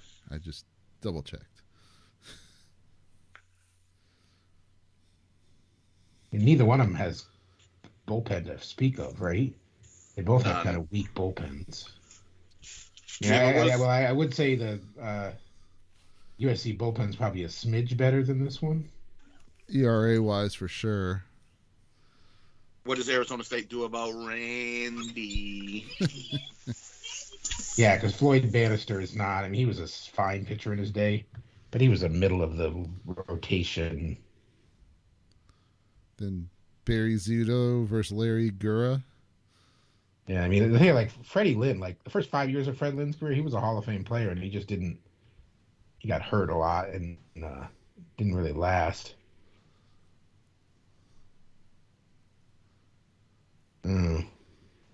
This is it. I mean, this is whoever wins this one.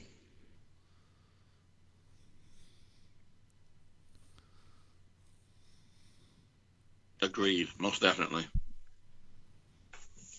The thing is, they got one. You got one Hall of Famer with Kiner. Maybe McGuire's a Hall of Famer if he's not steroid tainted. Mm-hmm. And they got 2 Hall of Fame pitchers. The other guys have 1 Hall of Fame pitcher. And obviously, we'll put Barry in there just for sake of stats. And well, is Pedroia going to be a Hall of Famer? I don't think so. Maybe for a second baseman, he's got some serious numbers. Reggie So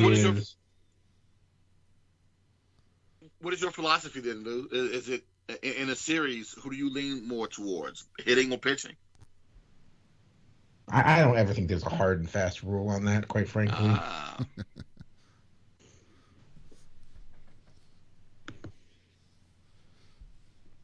How you like that for a non-answer, D? I love it. I love it because that would be the exact type of non-answer I would give. Which is why I love it.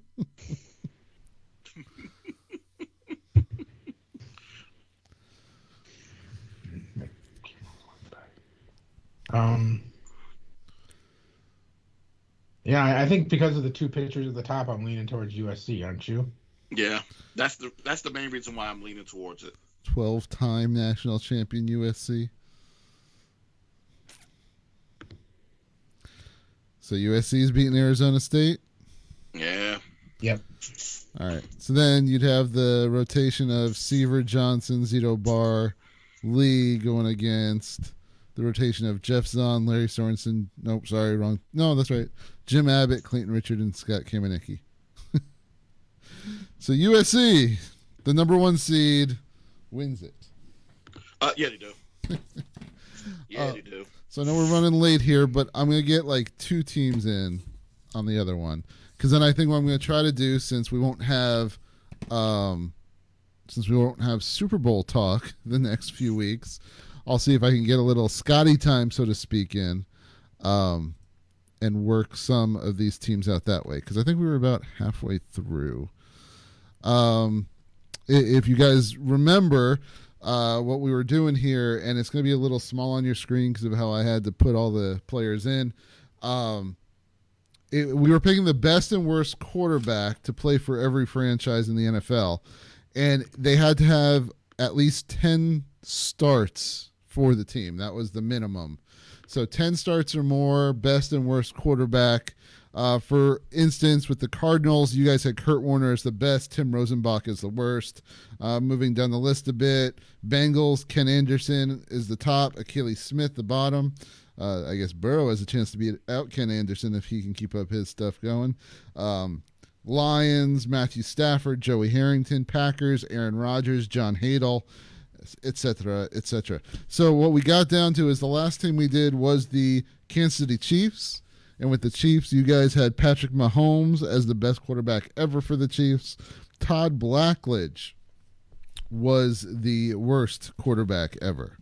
Which brings us to the Raiders. So like I said, we're just going to try to get through a couple. And again, it's going to be small because you'll have to zoom in on some of these stats. So the Raiders, let's see, they have a few quarterbacks, not a ton, but these are all the quarterbacks that have started at least 10 games for them. Your options are Tom Flores, Cotton Davidson, Daryl LaMonica, Ken Stabler, Jim Plunkett, Mark Wilson, Steve Berline, Jay Schrader, Jeff Hostetler, Jeff George, Rich Gannon, Kerry Collins, Jamarcus Russell, Jason Campbell, Carson Palmer, Terrell Pryor, and Derek Carr. For reference, you have one Hall of Famer in Ken Stabler, who also won an MVP and Offensive Player of the Year on the All-70s team. Rich Gannon also won an MVP MVP playing for this team. Plunkett had a comeback player of the year. Daryl LaMonica was 2-time AFL player of the year. As all pros go, let's see. LaMonica had 2 and Rich Gannon had 2. Stabler only had 1. Pro Bowls led by LaMonica, who had 5. You had 4 Pro Bowls for Stabler and Gannon. 3 Pro Bowls, which might be one more since I created this for Carr. I don't remember if he made it or not last year. So you need a best and a worst. Now, this is where it's going to get fun because, of course, I can't zoom in on it. And Yeah, I can't either, and I can barely, like, it keeps going in and out of being, like, the stream keeps going in and out of being sharp and then fuzzy. yeah, that thing is horrible. Well, this is how I had it last time, just because there's plenty of stats on there and how I think many you starts. you sent them to us last time, Coach. Yeah, I you used sent it it on to my. us last time, though. All right. I used it on my. I checked it on my computer. Okay. I'll put a note to make sure to send that to you guys so you'll have it. I might have it somewhere. And I see now it just cleared up and I can read it, but then every once in a while the stream goes fuzzy. My thought is it's Stabler over, like Gannon's probably second, and LaMonica's third, or something like that. Yeah, because clearly it's who is that? Well, Jamarcus is the worst, right? Yeah. Yeah. Jamarcus is your bottom one, mostly because he was a number 1 pick. Well, and one of the biggest busts of all time. Yeah. I think we voted him the biggest bust of all time when we did a Watch bust show. the tape, son. Well, we'll just do But this the best, one then. The best, I would say either. Well, I mean, don't you think it's Stabler, LaMonica? I mean, maybe. I don't think Rich Gannon really is in that conversation. I actually had LaMonica, Stabler, and We only have to pick one. yeah. For and between for the other two of those. For other references on here, LaMonica was a trade with Buffalo for 2 players is how they got him. Stabler they did draft in the second round at 52 overall. Stabler had a much higher. I mean, LaMonica, granted, I know it's a different day, but LaMonica barely completed 50% of his balls. Stabler was almost 60. Mhm. And they didn't play that much difference. I mean, they kind of overlapped their years, 67 to 74 for LaMonica, 70 to 79 for Stabler. Mhm. And he was literally almost 10 percentage points better. The yards obviously are more for Stabler because I think he played about 35 more games. So he has Yeah. about 2,500 more yards. Way more interceptions for Stabler, but again, more games. I think it's Stabler. I'll go with Stabler. Yeah, I think it's the snake. Okay. Yeah. So what I'll Snake do and Jamarcus. What I'll do is possibly tomorrow, but some point this week I'll send it to you guys again. Because I think My team isn't next, are they?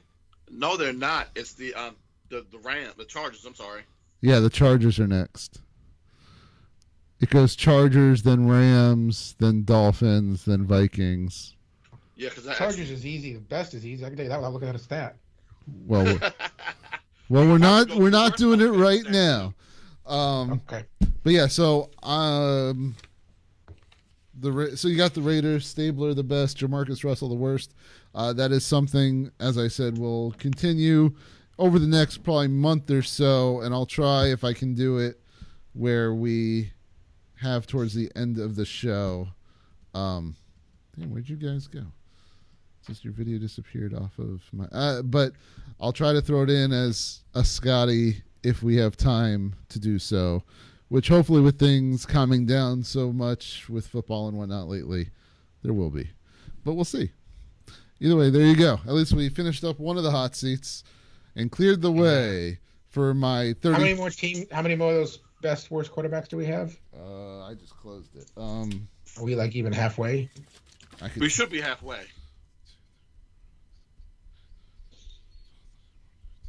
Yeah, because we had 16 last time, so that was the 17th.